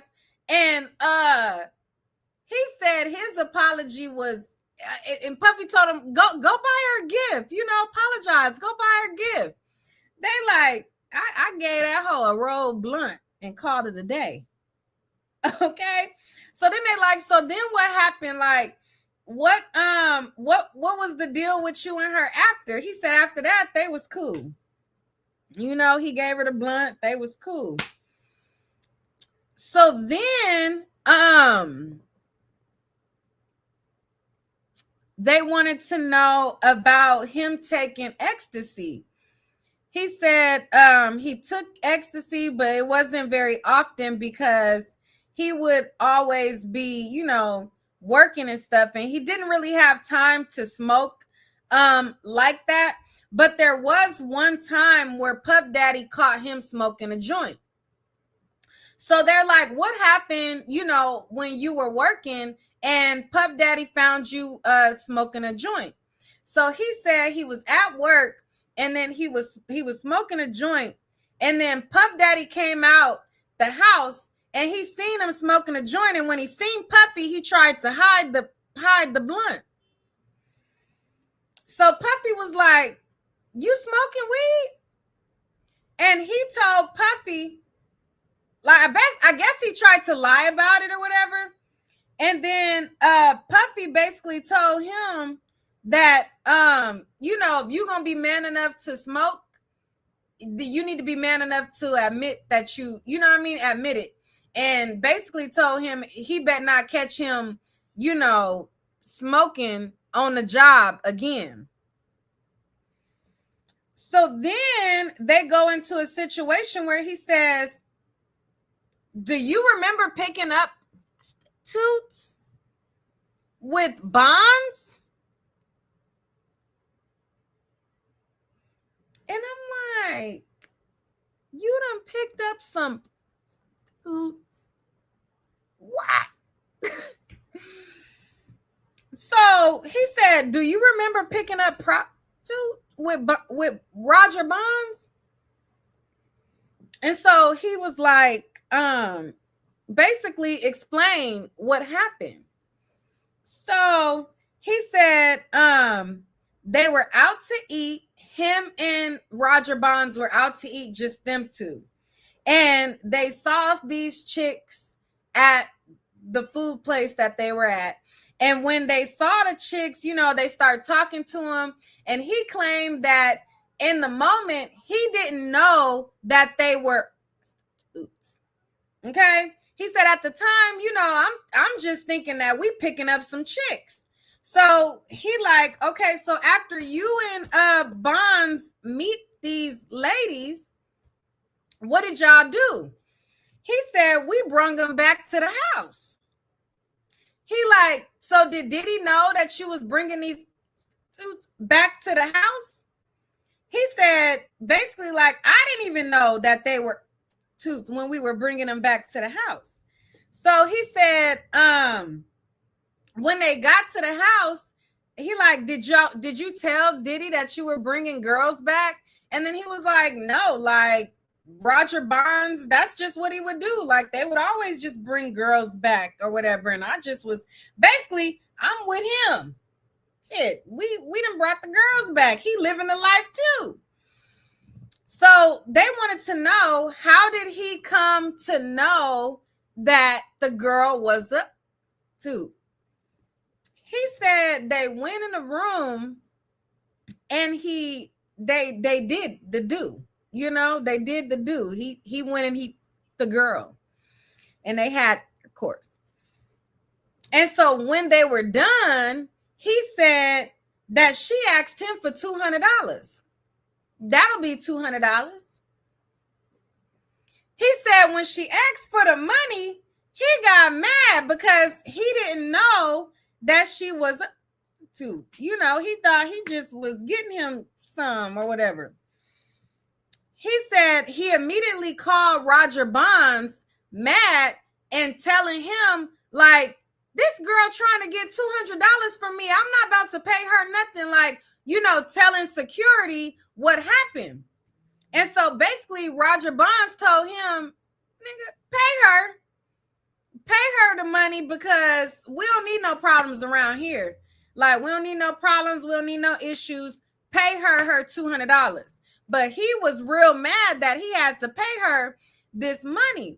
So he said, after he paid her the money, he said that, or I guess after the $200 was discussed, I don't know if he actually gave her $200, because then he said that after that she asked, can she take a shower? And so he told her, if you want to take a shower, that's gonna be $200. And the whole courtroom start busting up because the lawyer says, oh, so you got your money back? And he said, yep. She wanted $200 for the skins, and I charged her $200 for the shower.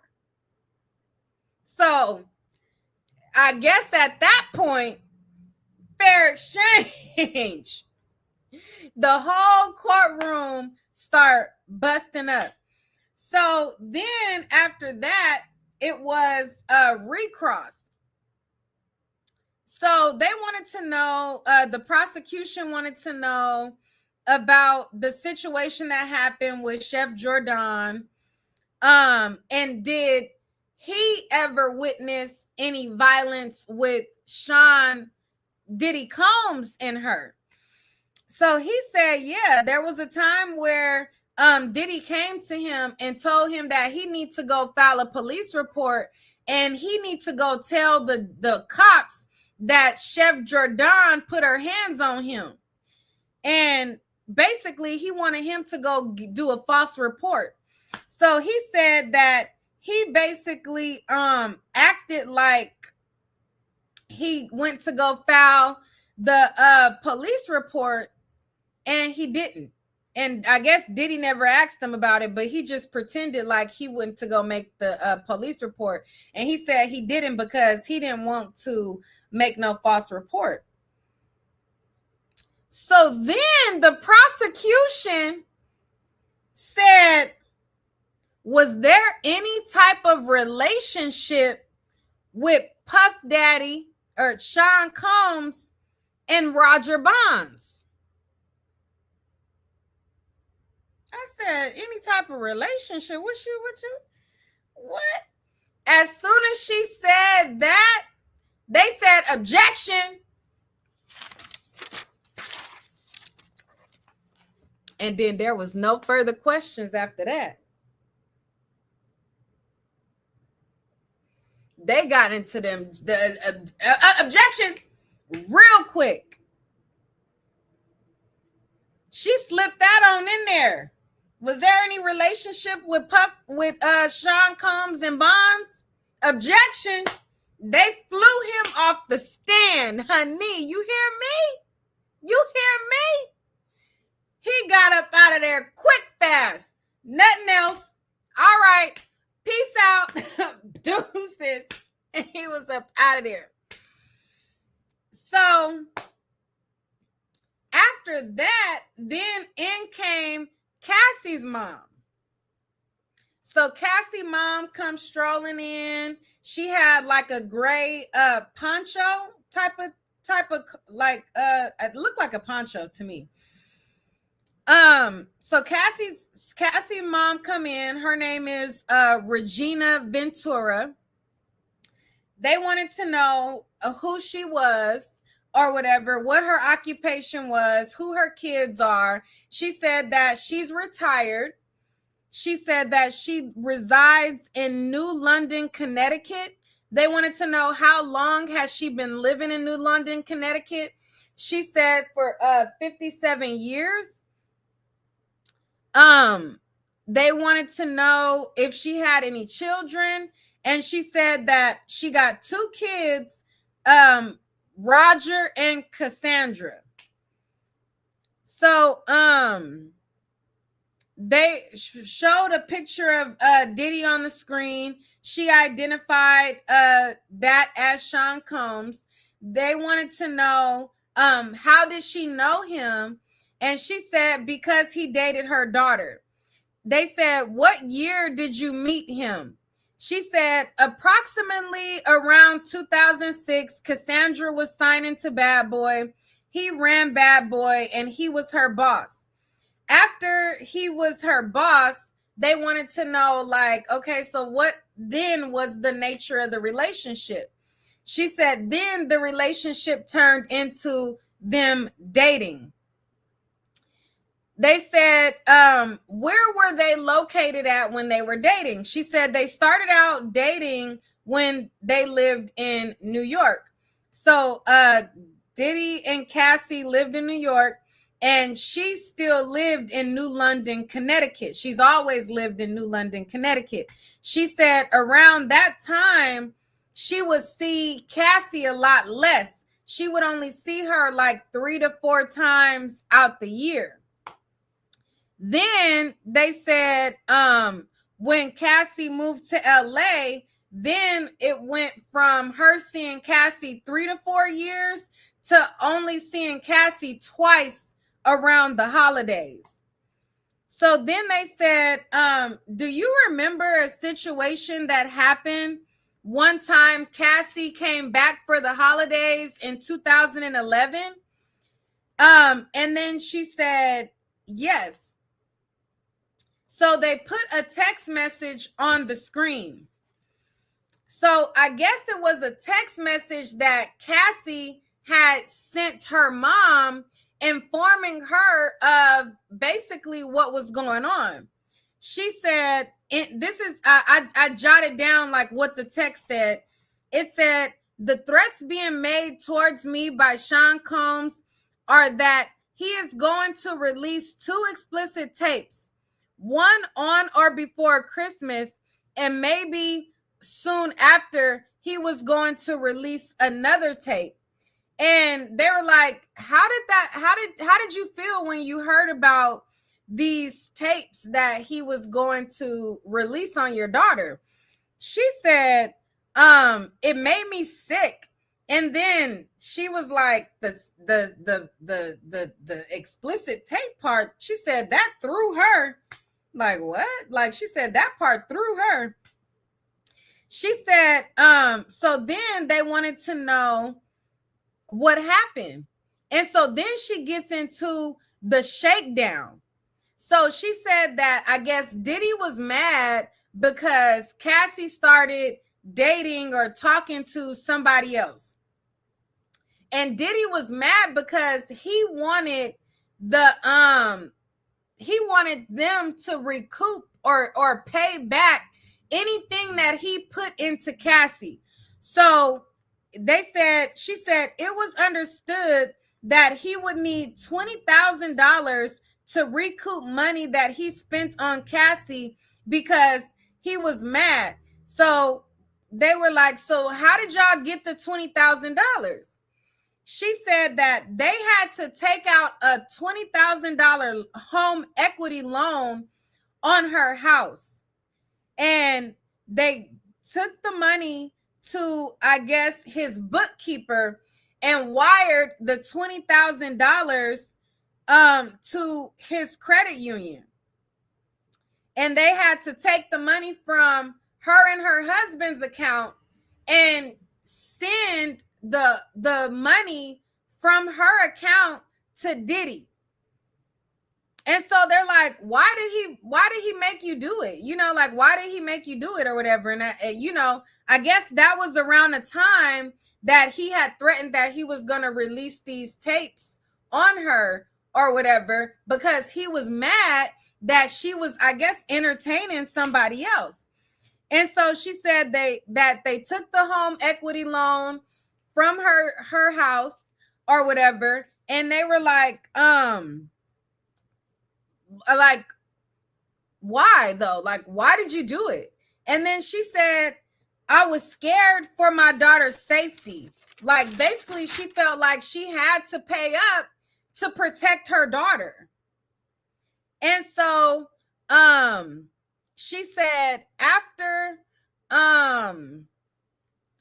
she sent the $20,000, then he sent the money back 4 days later. So I guess apparently he must have had a change of heart and decided that, he was going to send her the $20,000 back. So then they said, did she remember an incident that happened in 2011? So they started showing her pictures like to herself before they published them to the jury. And it was pictures of Cassie. So the pictures of Cassie that they showed, they were like, does this reflect your memory of these pictures? Blah, blah, blah. And she said that they were pictures of that she took of Cassie when she came. And so then they showed us, the audience, the pictures, and it was pictures that Cassie's mom had took of Cassie, and she had bruises all over her body. So Cassie had took off her bra, and her mom had took pictures of bruises that were on her arm. She had bruises on her lower back. She had bruises on her upper back. Her mom took pictures. She had bruises on her leg, literally all over her body. Now, the bruises weren't like super large, but they were like noticeable bruises that she got that he was in her. Okay. So she had bruises on her arm, her upper back, her lower back, her leg, all of that. And so her mom took pictures of all of the bruises of Cassie. And at the time in the picture, this is around the time where Cassie had, her half of her hair was shaved. So then they put up, more pictures, all of the different pictures of the bruises. And she said that was the first time that she was aware that he was basically putting the paws on Cassie. She said there was a time in an incident before that where she had kind of like heard that there was this blog, and a blog has said that he had put hands on Cassie, but when she asked Cassie about it, Cassie said that that wasn't her. So this was the first time where she was, assured that there was he was putting the paws on her. And then so they said, when was the next time after that you seen Cassie? So the following year in February, she saw Cassie. She said Cassie and Puff were together, and I guess they went to some boxing event. So she left her mom after all of that, and then she went back to Diddy, and then she was back with him, and then the mom seen them at this boxing event. So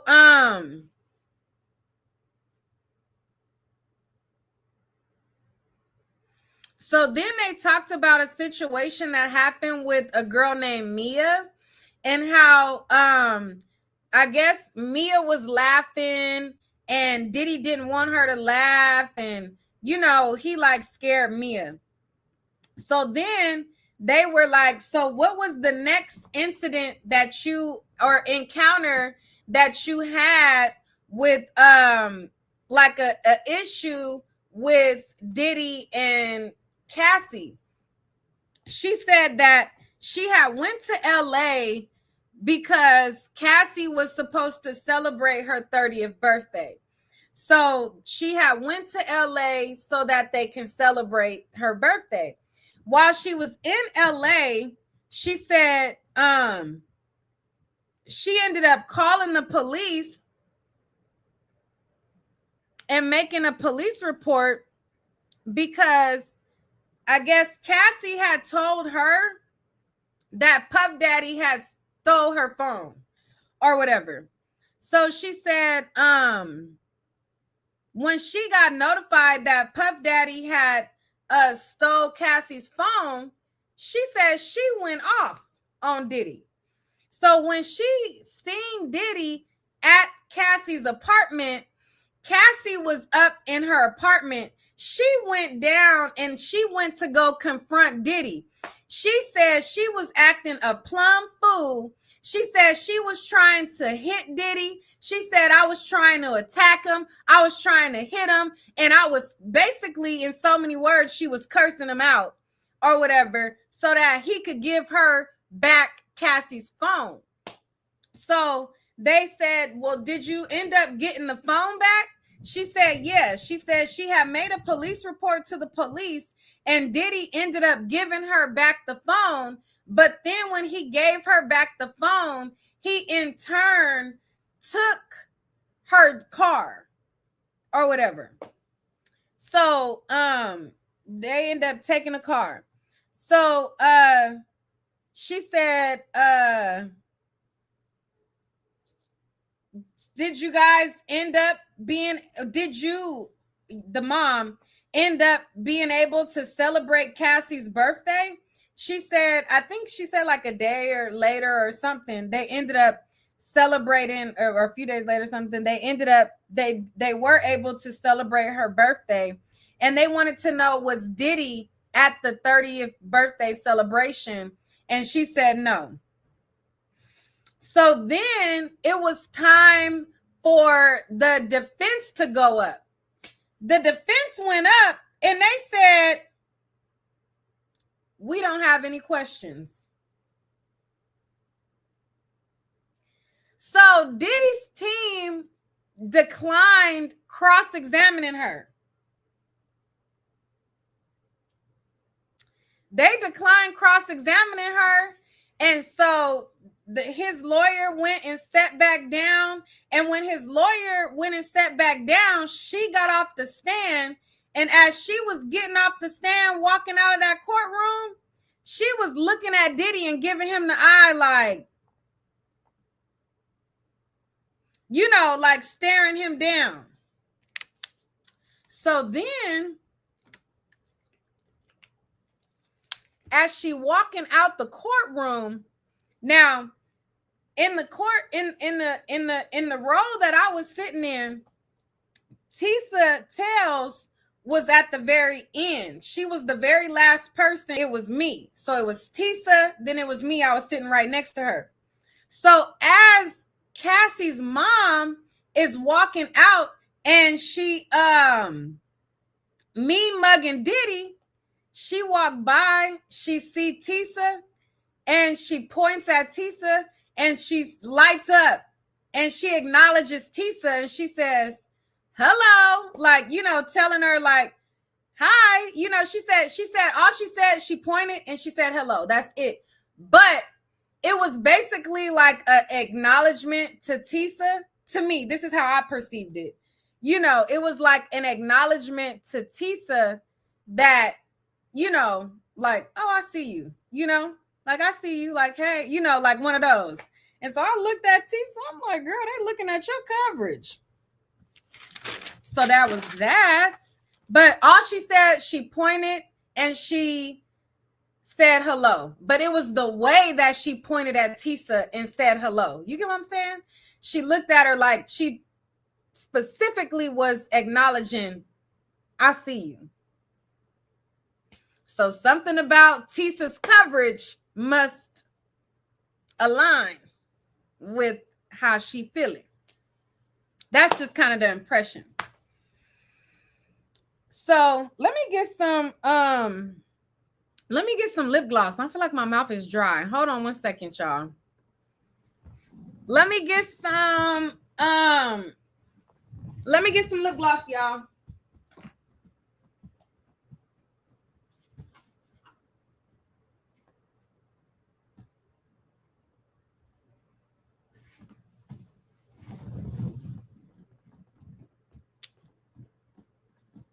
Okay. I feel like my mouth was dry.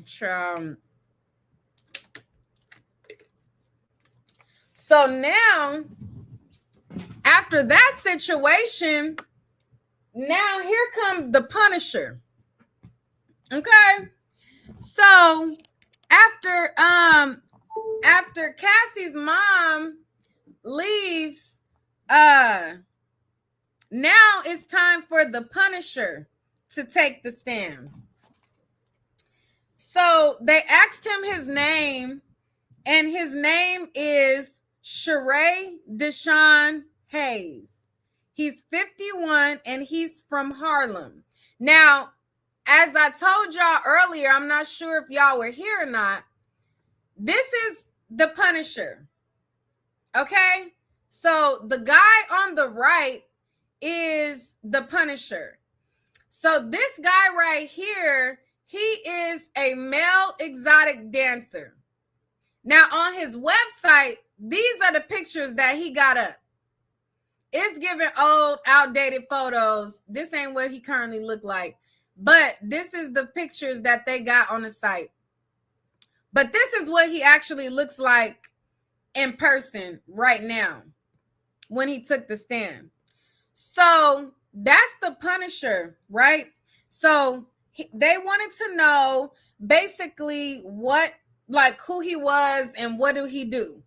He said that he was a male exotic dancer who went by the Punisher.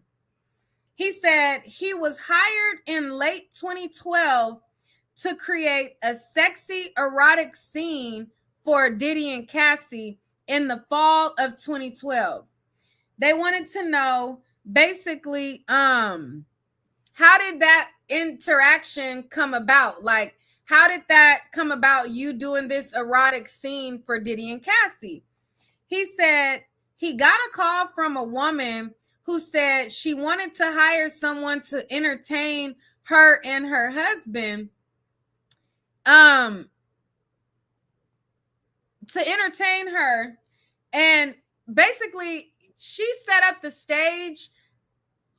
Like, he didn't say like she said like it was a bachelor party, but he kind of like set up the stage like he thought that he was going to be entertaining her for like a party of people. And she told him that her husband gave her the permission so that she can hire him and gave him the okay. So they wanted to know what name did she use to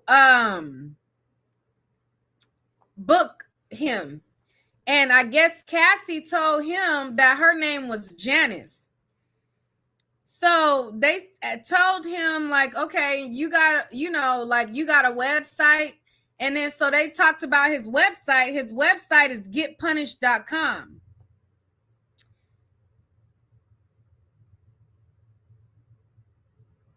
And then they wanted to know, like, how did you get the name The Punisher? He said he got it when he was a teenager. They said, what do you normally do as, you know, an exotic dancer? He said, basically he books, like he gets booked to like do ladies' night events and everything like that. So like if you have like a ladies' night like event, that's basically what he would be booked for. They wanted to know, how did he meet up with them? So he said he was asked to meet her at the Trump Towers for a strip tease for a small group of friends. His rate was $200 for a 30 to 45 minute show. He said once he got there, Cassie opened the door and she was wearing a wig and a robe and she didn't have nothing underneath. Okay. So he said when she came to the door, she had a wig and a robe and she was naked underneath. He got in and he started looking around and he said that he was shocked to find out that he was booked to do like a small crowd, like a small party. But when he got there, there was nobody there. It was just Cassie who opened the door. But at the time, he knew her as Janice, and he didn't know that Cassie was Cassie at that time. He said there was no guest there. He wanted to go to the bathroom and change so that he could get ready for the show like that he about to put on. And so when he went to go get ready, then Cassie informed him, oh, no. Like, we not about to do no little stripper thing that you used to doing. I want you to do a sexy scene. My husband wants you to create a sexy scene where you would rub baby oil all over, like we would rub baby oil on each other. Okay. So he said that, they would rub baby oil over each other. He said Cassie, when Diddy came in, Diddy had like a disguise on. So they were like, did you know that it was Diddy? He said, no, he didn't know it was Diddy, because once they, started to do their sexy scene, he said Diddy came in and Diddy had like a face covering over his face, but he was naked. Like his body was naked, but he had like a cover over his face, like a thing over his face. He said that once they were to do this like sexy scene, the husband came out, who we now know as Diddy, but this is what he thought, it was just the husband. The husband came out the room, and he said the room was dimly lit, and he was instructed by Cassie that he cannot talk to her husband. Okay, you can't talk to him, you can't engage with him, you cannot speak to him. So Cassie basically laid down the ground rules of how this is finna go. My man about to come out, and we finna perform this sexy scene. We gonna rub baby oil all over each other. You rub it on me, I rub it on you. We make it real nice and sexy. He said he noticed that the furniture has sheets covering all the furniture. He said he looked around and all the furniture has sheets on it, and she wanted him to put the baby oil. And he said next to the bottles of baby oil would be bowls of water, and it would be a bowl of water and then a bottle of baby oil. And so they're like, okay, so when it came time for y'all to do this sexy scene, how did you do it? Like, how did y'all come up with what you was gonna do? He said, I basically did what Cassie did. Cassie would, I guess start putting the baby oil, and then he just, he followed Cassie's lead in so many words. Like, she did it, whatever she did, I did, And so as they getting into their sexy scene with the baby oil, then the husband comes into the room. He said that he was nude with a veil on, and he walked in with a bottle of Astroglide. And then they said, well, how did you know what Astroglide was? Like, how'd you know he was carrying a bottle of Astroglide? They said that, he said, well, I knew what Astroglide was because I've used Astroglide before. So, then he said, so then what did Diddy do next? He said Diddy went to like the back of the room, and he went and sat at a table. And as they were doing their sexy erotic scene, Diddy was pleasuring himself while they were doing their erotic scene. And then so they were like, so was Diddy telling you guys like anything? And then Diddy was basically telling them like, move the light over here, like move the light over, scoot it over, position like this, position like that. So Diddy was basically instructing them on how to like position themselves, how he could like get the best view of this scene while he was like at this table, pleasuring himself. So it said that after that, Cassie asked him if he wanted to have a happy ending. Now, he didn't use the word happy ending, but I'm just saying happy ending so y'all know. Basically, he said Cassie asked him if he wanted to finish. And they were like, what do you mean by that? Like, what did she mean by asking you, did you want to finish? He said, I took that to mean like she was asking me, did I want to, get off or whatever. And he said he declined because he wanted to keep it professional. Like, nah, I already did my little baby oil scene. I'm good. Like, I'm good on that. So remember, his rate and his fee was $200. So after he was done doing the little baby oil scene, he say, Cassie handed him $1,200. So they paid him $1,000 more than his scene that he was quoted to do or whatever. So they were like, so did you know that it was Cassie or whatever that you were dancing for?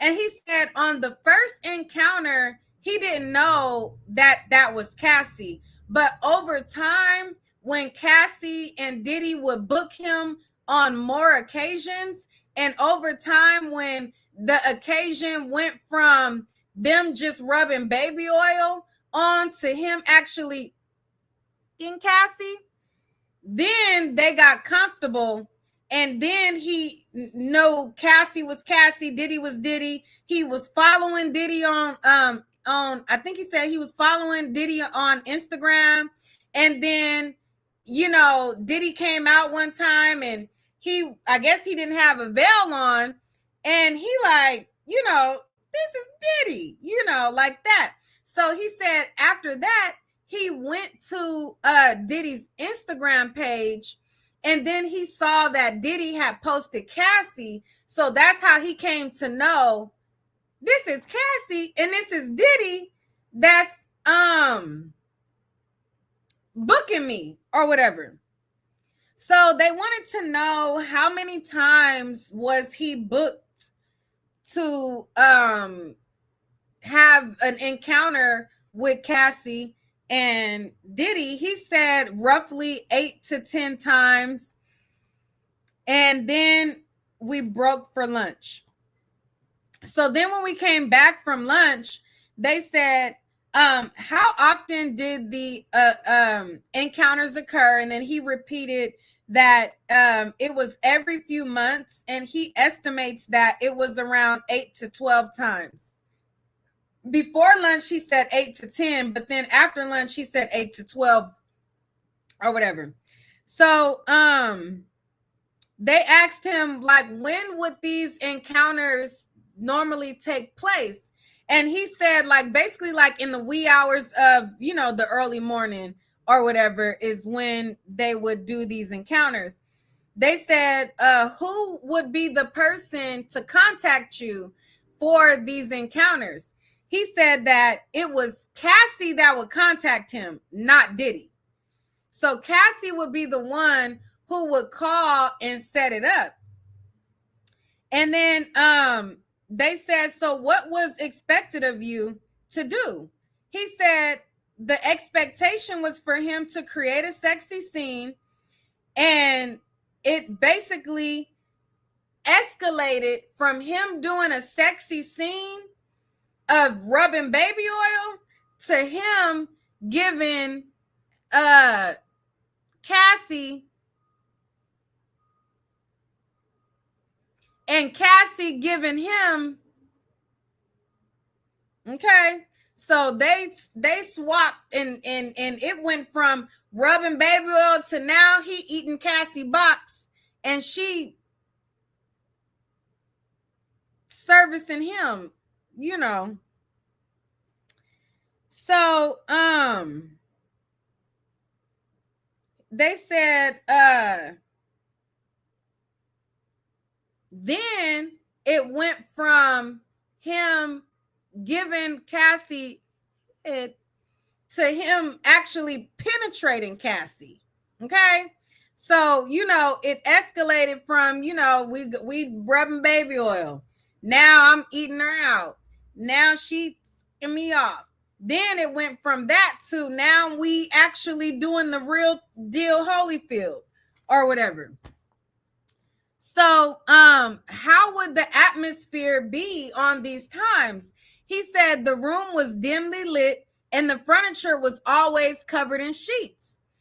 And so he wanted to know, like, was there like a, was there like a time that really stuck out for you in so many words? He said that there was an occasion to where he was having with Cassie on the bed, and Diddy placed a stack of cash on the bed, and then he said they would use a lot of baby oil to have a certain look. They wanted to know how long would these encounters last? And he said that the actual encounter of him, like, doing whatever, like, meeting up with Diddy and Cassie, he would be with them for like 4 hours. But the part where they was, doing the do, he said that would only be like around 25 minutes. But he would be with them, doing they sexy rub or whatever and all that. He would be hanging out with them. The encounter would be 4 hours, but the actual shaboinking would be like 25 minutes. So he said then, it escalated to he was able to go in Cassie raw. So he said, they were about to do it, and then Cassie looked over at Diddy and basically got, like, approval from Diddy, like, I guess, a nod, like, or, approval. And I guess Diddy gave the green light that he can have with Cassie raw. So he said that, I guess she looked over at Diddy, she got the okay, and Diddy told her to go ahead, like, enjoy yourself. And so, he went and he enjoyed himself. And then he said, but he was instructed to, when he climaxed, he was instructed to either, I guess, do it in her or on her, on the top of her cootie cat. Okay, so he would either finish in her or on top of her on top of her cootie cat or whatever. And then they like, okay, so after you got done doing your business or whatever, and you put it on her, then what would happen? He said that Cassie would leave the room with Diddy, and her and Diddy would go into the other room. So he said she would leave out of the room with him naked with his finishing on her or whatever. And then she would go to the other room with Diddy. And then when she came back to the room with him, she would leave naked and come back to him with a bathrobe on. And for that encounter, he would get paid between $1,200 and $2,000 in cash. And they wanted to know who was the person that paid him. He said Cassie was the one who paid him. And then they said he said it was one time where I guess Puffy told him, I'm ready to see you, Kurt. Okay, so he said there was this one occasion where Puffy put the condoms down on the couch and told him, I'm ready for you to, Kurt. Okay, like, let's get to it, sir. He said they wanted to know if he used drugs. He said no, he didn't use drugs, but he was offered drugs. And he said one time he tried to fake like he was smoking a joint, but he really didn't smoke a joint because that wasn't his get down. He don't do drugs or whatever. So then he talked about how there was times where he couldn't get it up. So he said there was times where he said, I'm not used to banging women with a man in the room. So there would be times where I would have anxiety from the pressure of Diddy being in the room. And he said that he would have a hard time getting it up. And he said that,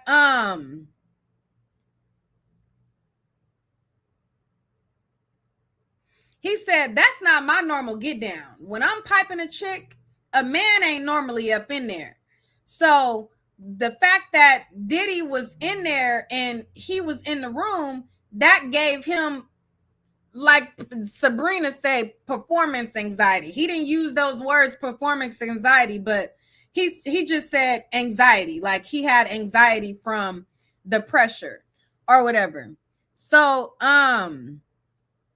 they said, when was the last encounter that you had with Diddy and Cassie? He said the last time that he shaboinked Cassie was March of 2015. He said when he got there, Diddy told him that he wanted to see him, Cassie. He wanted to see him shaboink Cassie or whatever. And he said for some reason he couldn't get it up. He couldn't get it up. So then they talked about the fact that he wrote a book. Like, oh, you wrote a book? Like, what was your book about? He said that it was a self-help book for erectile dysfunction. And so they were like, okay, so what type of book? Like, how was this book written? He said that in his book, he would write, he would tell personal stories of times where his stuff didn't get up. And so basically it was a self-help guide through his journey of erectile dysfunction. He said his book was 182 pages. And so they wanted to know, in this book, did you talk about Diddy and Cassie? So he said that he explained a time where he was, supposed to be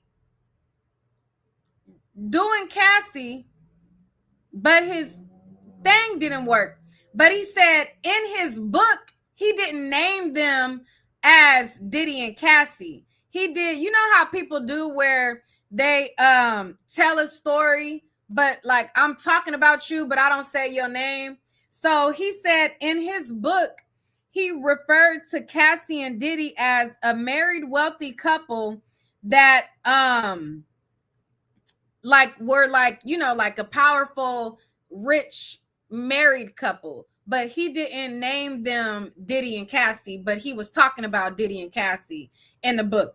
So he said that he would frame the story around his anxiety and when his stuff didn't get up, and he would tell people stories of like encounters that he had and how he overcame it, like how I was able to get my willy to start working in this moment. So basically he said there was not many books out about men having encounters like this, and he wanted to be able to tell stories of encounters that he had when his stuff didn't work or whatever, and give people a guide. So they wanted to know, like, was everything truthful that he said about Diddy and Cassie? And he said some of it was sensationalized, like he added a little drama onto it so that it can add like a entertaining factor.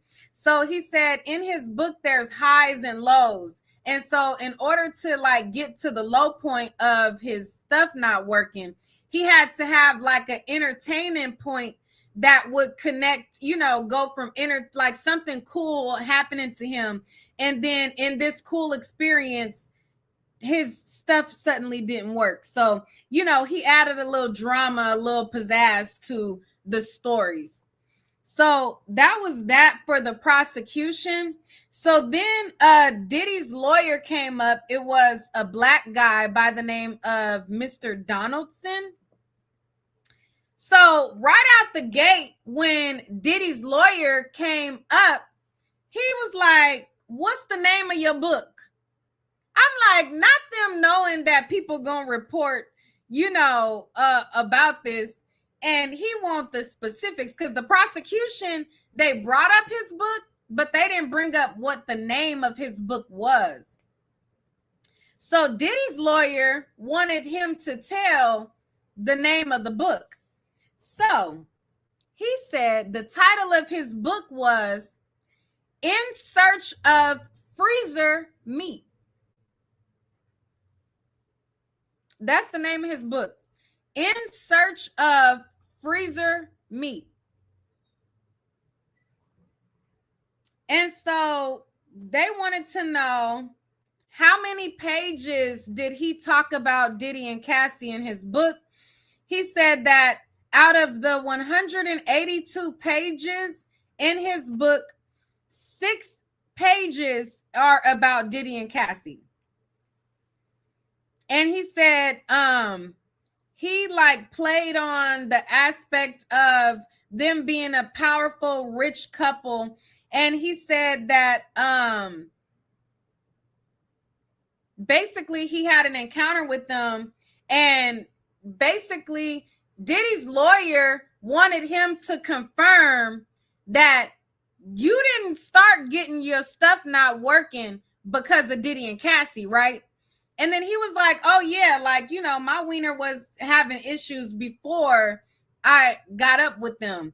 But, you know, as interaction with them, I had, you know, issues with it getting up too. But Diddy's lawyer wanted to establish and make sure, like, listen, sir, like, we're not about to make it seem like Diddy is the reason why your stuff ain't working. Your stuff was having issues before you met with them. And then he was like, oh yeah, you know, well before them, you know, I was having ED and all of that. So he said, do you have a company? And I couldn't understand if he was saying hunk-omania or hump-omania. I think he said hunk-omania. And so he said he is a co-owner of a company named Hunk-omania. And so he said, what kind of company is Hunk-omania? He said, it's a company that rents out exotic dancers. He said, and you also have a website, getpunished.com. He said, what do you do on getpunished.com? And he said, Hunk-omania is a site that he co-owns, and getpunished.com is his website. But both of the websites do the same function. Okay. So he says that he started out on Hunk-omania as like an employee. Okay. So he went from being the talent to being a part owner in Hunk-omania. And then he got his website, getpunished.com. And on his website, getpunished.com, he also rents out male exotic dancers to do striptease shows for women. So then they wanted to know, how long has he been doing this, being a stripper? He said he been slanging that willy around at these parties since 1995.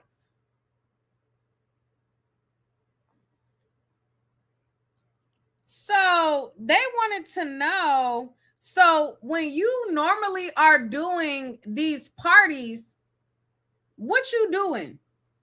He said that he was at the parties that he been doing since 1995, because he said the situation with Diddy and Cassie, that's not his normal thing. He don't be doing that. He said when he do his parties, he does a professional dry hump. He said he's almost naked. He just has like, underwear on or whatever, and he does a professional dry hump.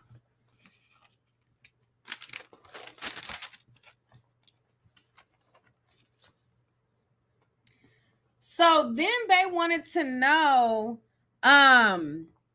did he think he was special as it pertains to Diddy and Cassie? And he said that he thought he was special because, he was able to do Diddy, not do Diddy. He was able to do Cassie or whatever, and they was, so he thought that was the only person that Diddy and Cassie, he thought he was the only person that they had that type of arrangement with. So he thought out of all the people, I'm the lucky guy that gets to bone Cassie. Like, he thought that he was the only one. So he thought that it was just him boning Cassie and Diddy boning Cassie. They said, oh, so you thought you were special. You thought, he was like, yeah, I thought it was just me. I thought it was just me that was boning her. And, and they said, did you begin to develop feelings for Cassie? And he said, no, he didn't get feelings for Cassie. That's not a part of the job. He know not to, catch feelings or whatever like that. So, they were like, so basically what you were doing was with Diddy and Cassie was prostitution. Do they allow you to do prostitution on Hunkomania? And then he said, no, that's not allowed. He said, is it allowed to do prostitution on getpunished.com? And then he said, no, like this ain't my normal thing. I don't be doing prostitution. I do a professional dry hump. I did this with them. So, they said, so when you did Cassie, did you do, did y'all have a condom? And then he said most of the time when he had with Cassie, he said it was without a condom. And then they wanted to know, where did he, finish? And I told y'all this part already. He said that he would ejaculate on her pearl tongue. And basically he was told to do that by Cassie, like where to finish at. And then they wanted to know, was there a time that he met up with Diddy and Cassie and he didn't get paid? And he said it was a time when Cassie called him to the hotel, and for some reason she wasn't able to,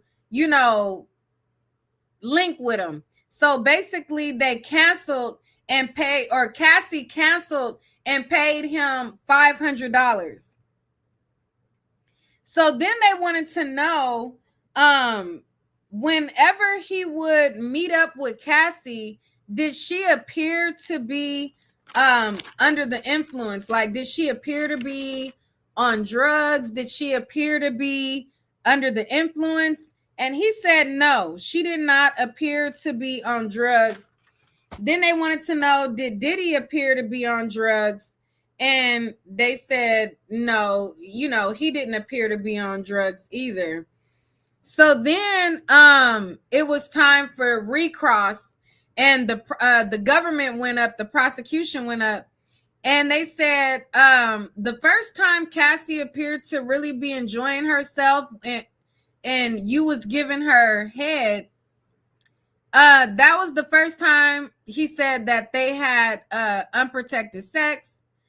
And then they wanted to confirm that it was Puff Daddy that basically gave the consent that she can do him wrong. So that was it. No further questions. And so then the next witness was a guy that his name is Gerard Cannon. He is a Homeland Security. He worked for Homeland Security, and he was one of the agents that raided Diddy's house on Star Island in Miami. So remember when there was raids of Diddy's house in Miami and there was raids of his house in LA? Well, this particular guy, Gerard Gannon, he was the one that was at the raid in Miami. So they showed like a diagram of Diddy, somebody drew like a sketch of the layout of the rooms in Diddy's house. They showed him that. Then they showed a picture. I think it was the Diddy's bathroom or whatever. And so in the bathroom, there was like these shelves. It was like, I think it was like a bathroom or closet. I think it was his closet, bathroom. It was either his bedroom closet or the bathroom. I didn't catch like which one.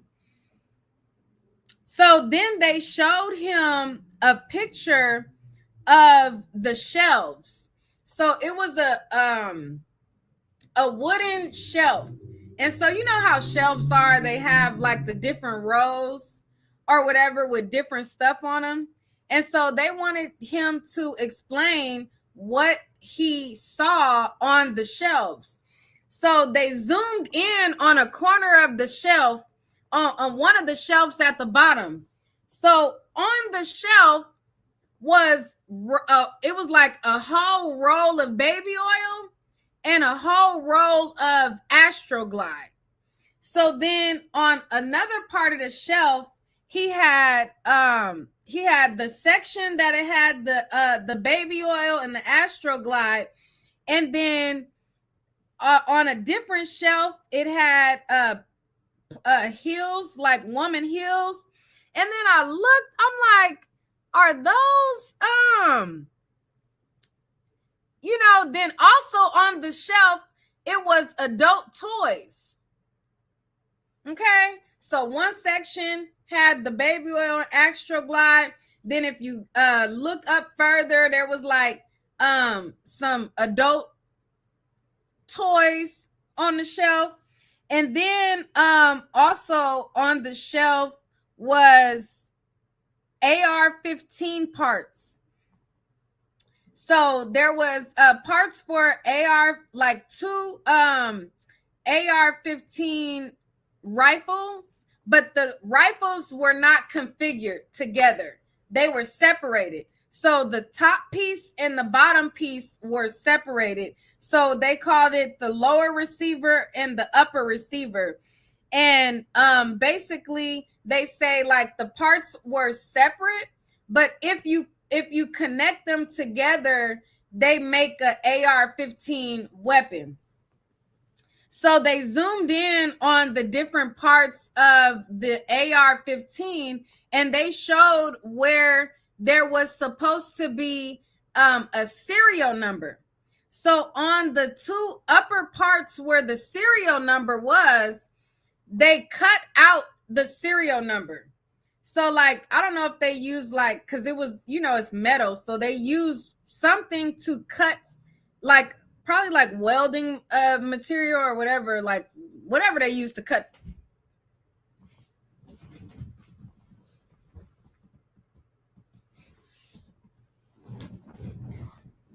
Whatever they used to cut the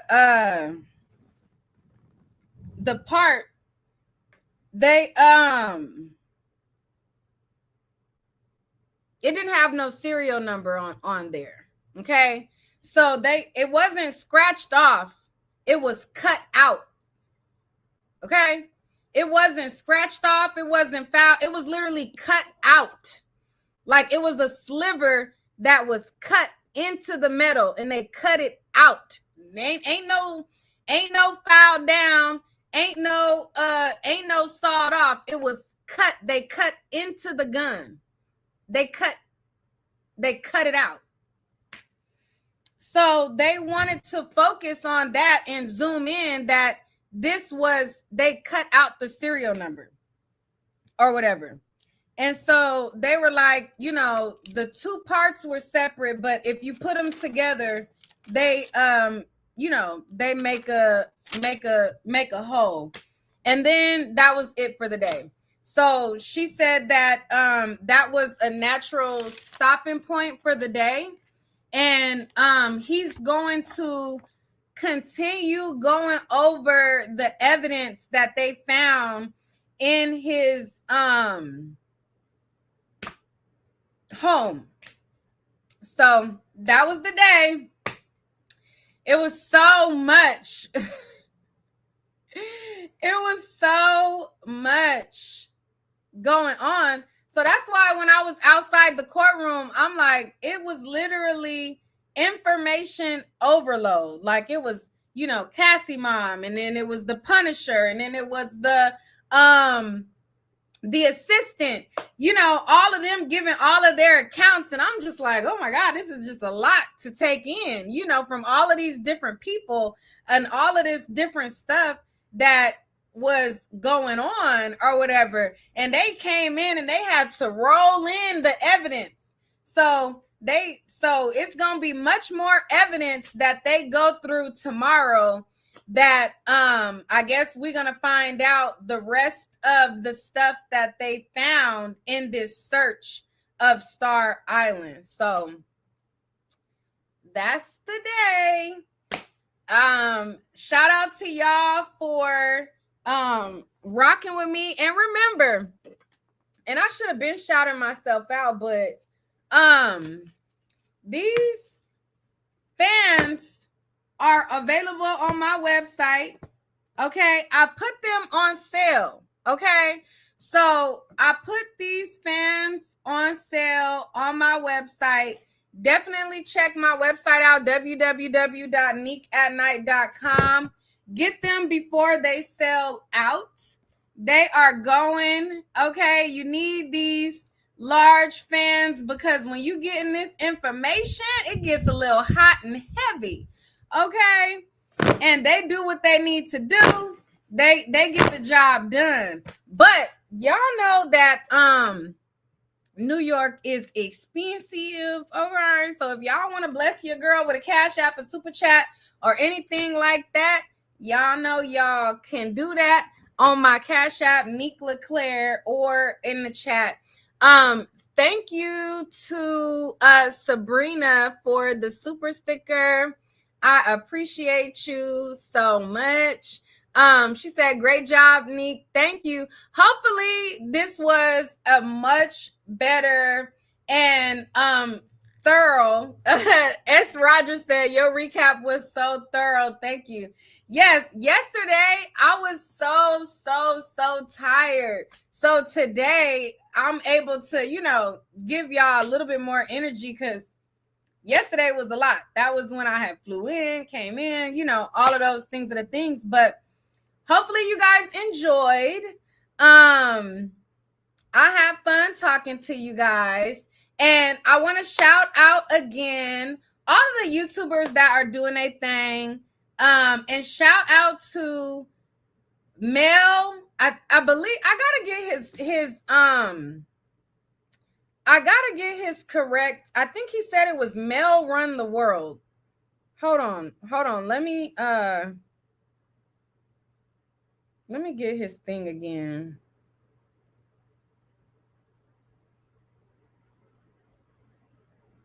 Let me see.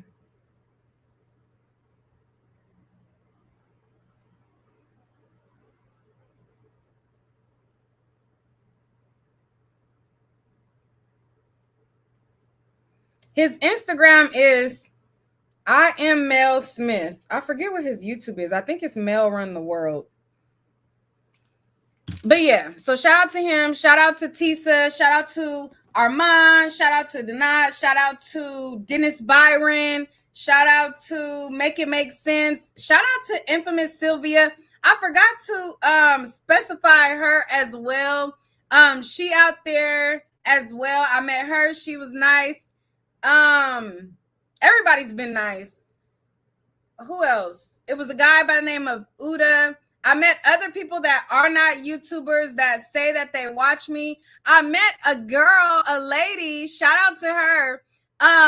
Do y'all remember I did a talent show on I think it was around Christmas time a few years back, and I had people come up and they were rapping, and there was like this one lady that came up and she was from New York. She, I met her there, and she talked about how she had came on my channel and she watched me. And then I met a few people and I took pictures with people up there as well. So if you took a picture with me, send it to me.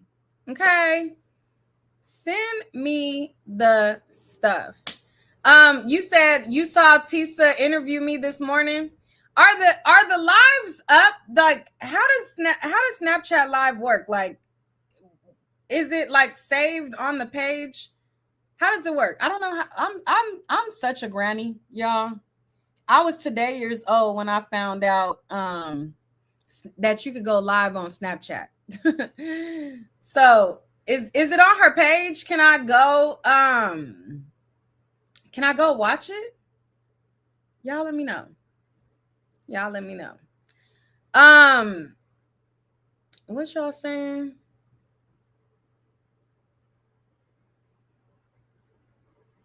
Oh, okay. Thank you. Allie, no, like you just gotta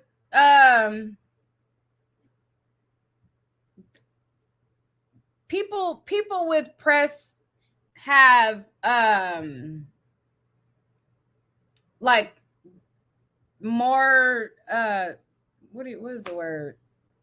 People with press, they honor like more people with press, but no, you don't have to. Oh, you said it was on YouTube?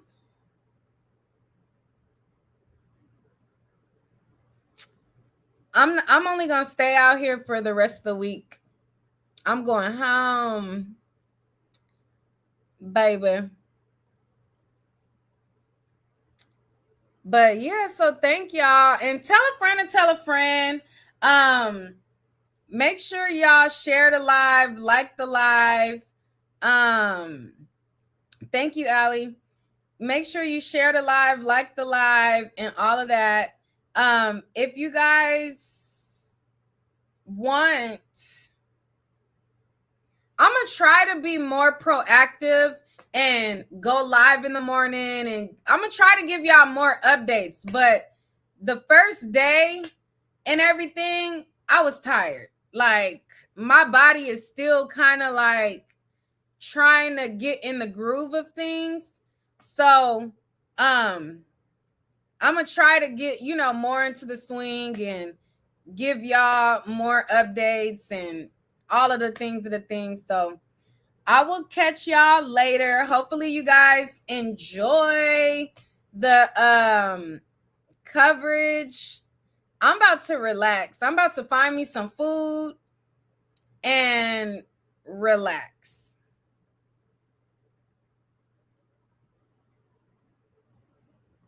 Yeah. So I'm gonna catch y'all later. Bye.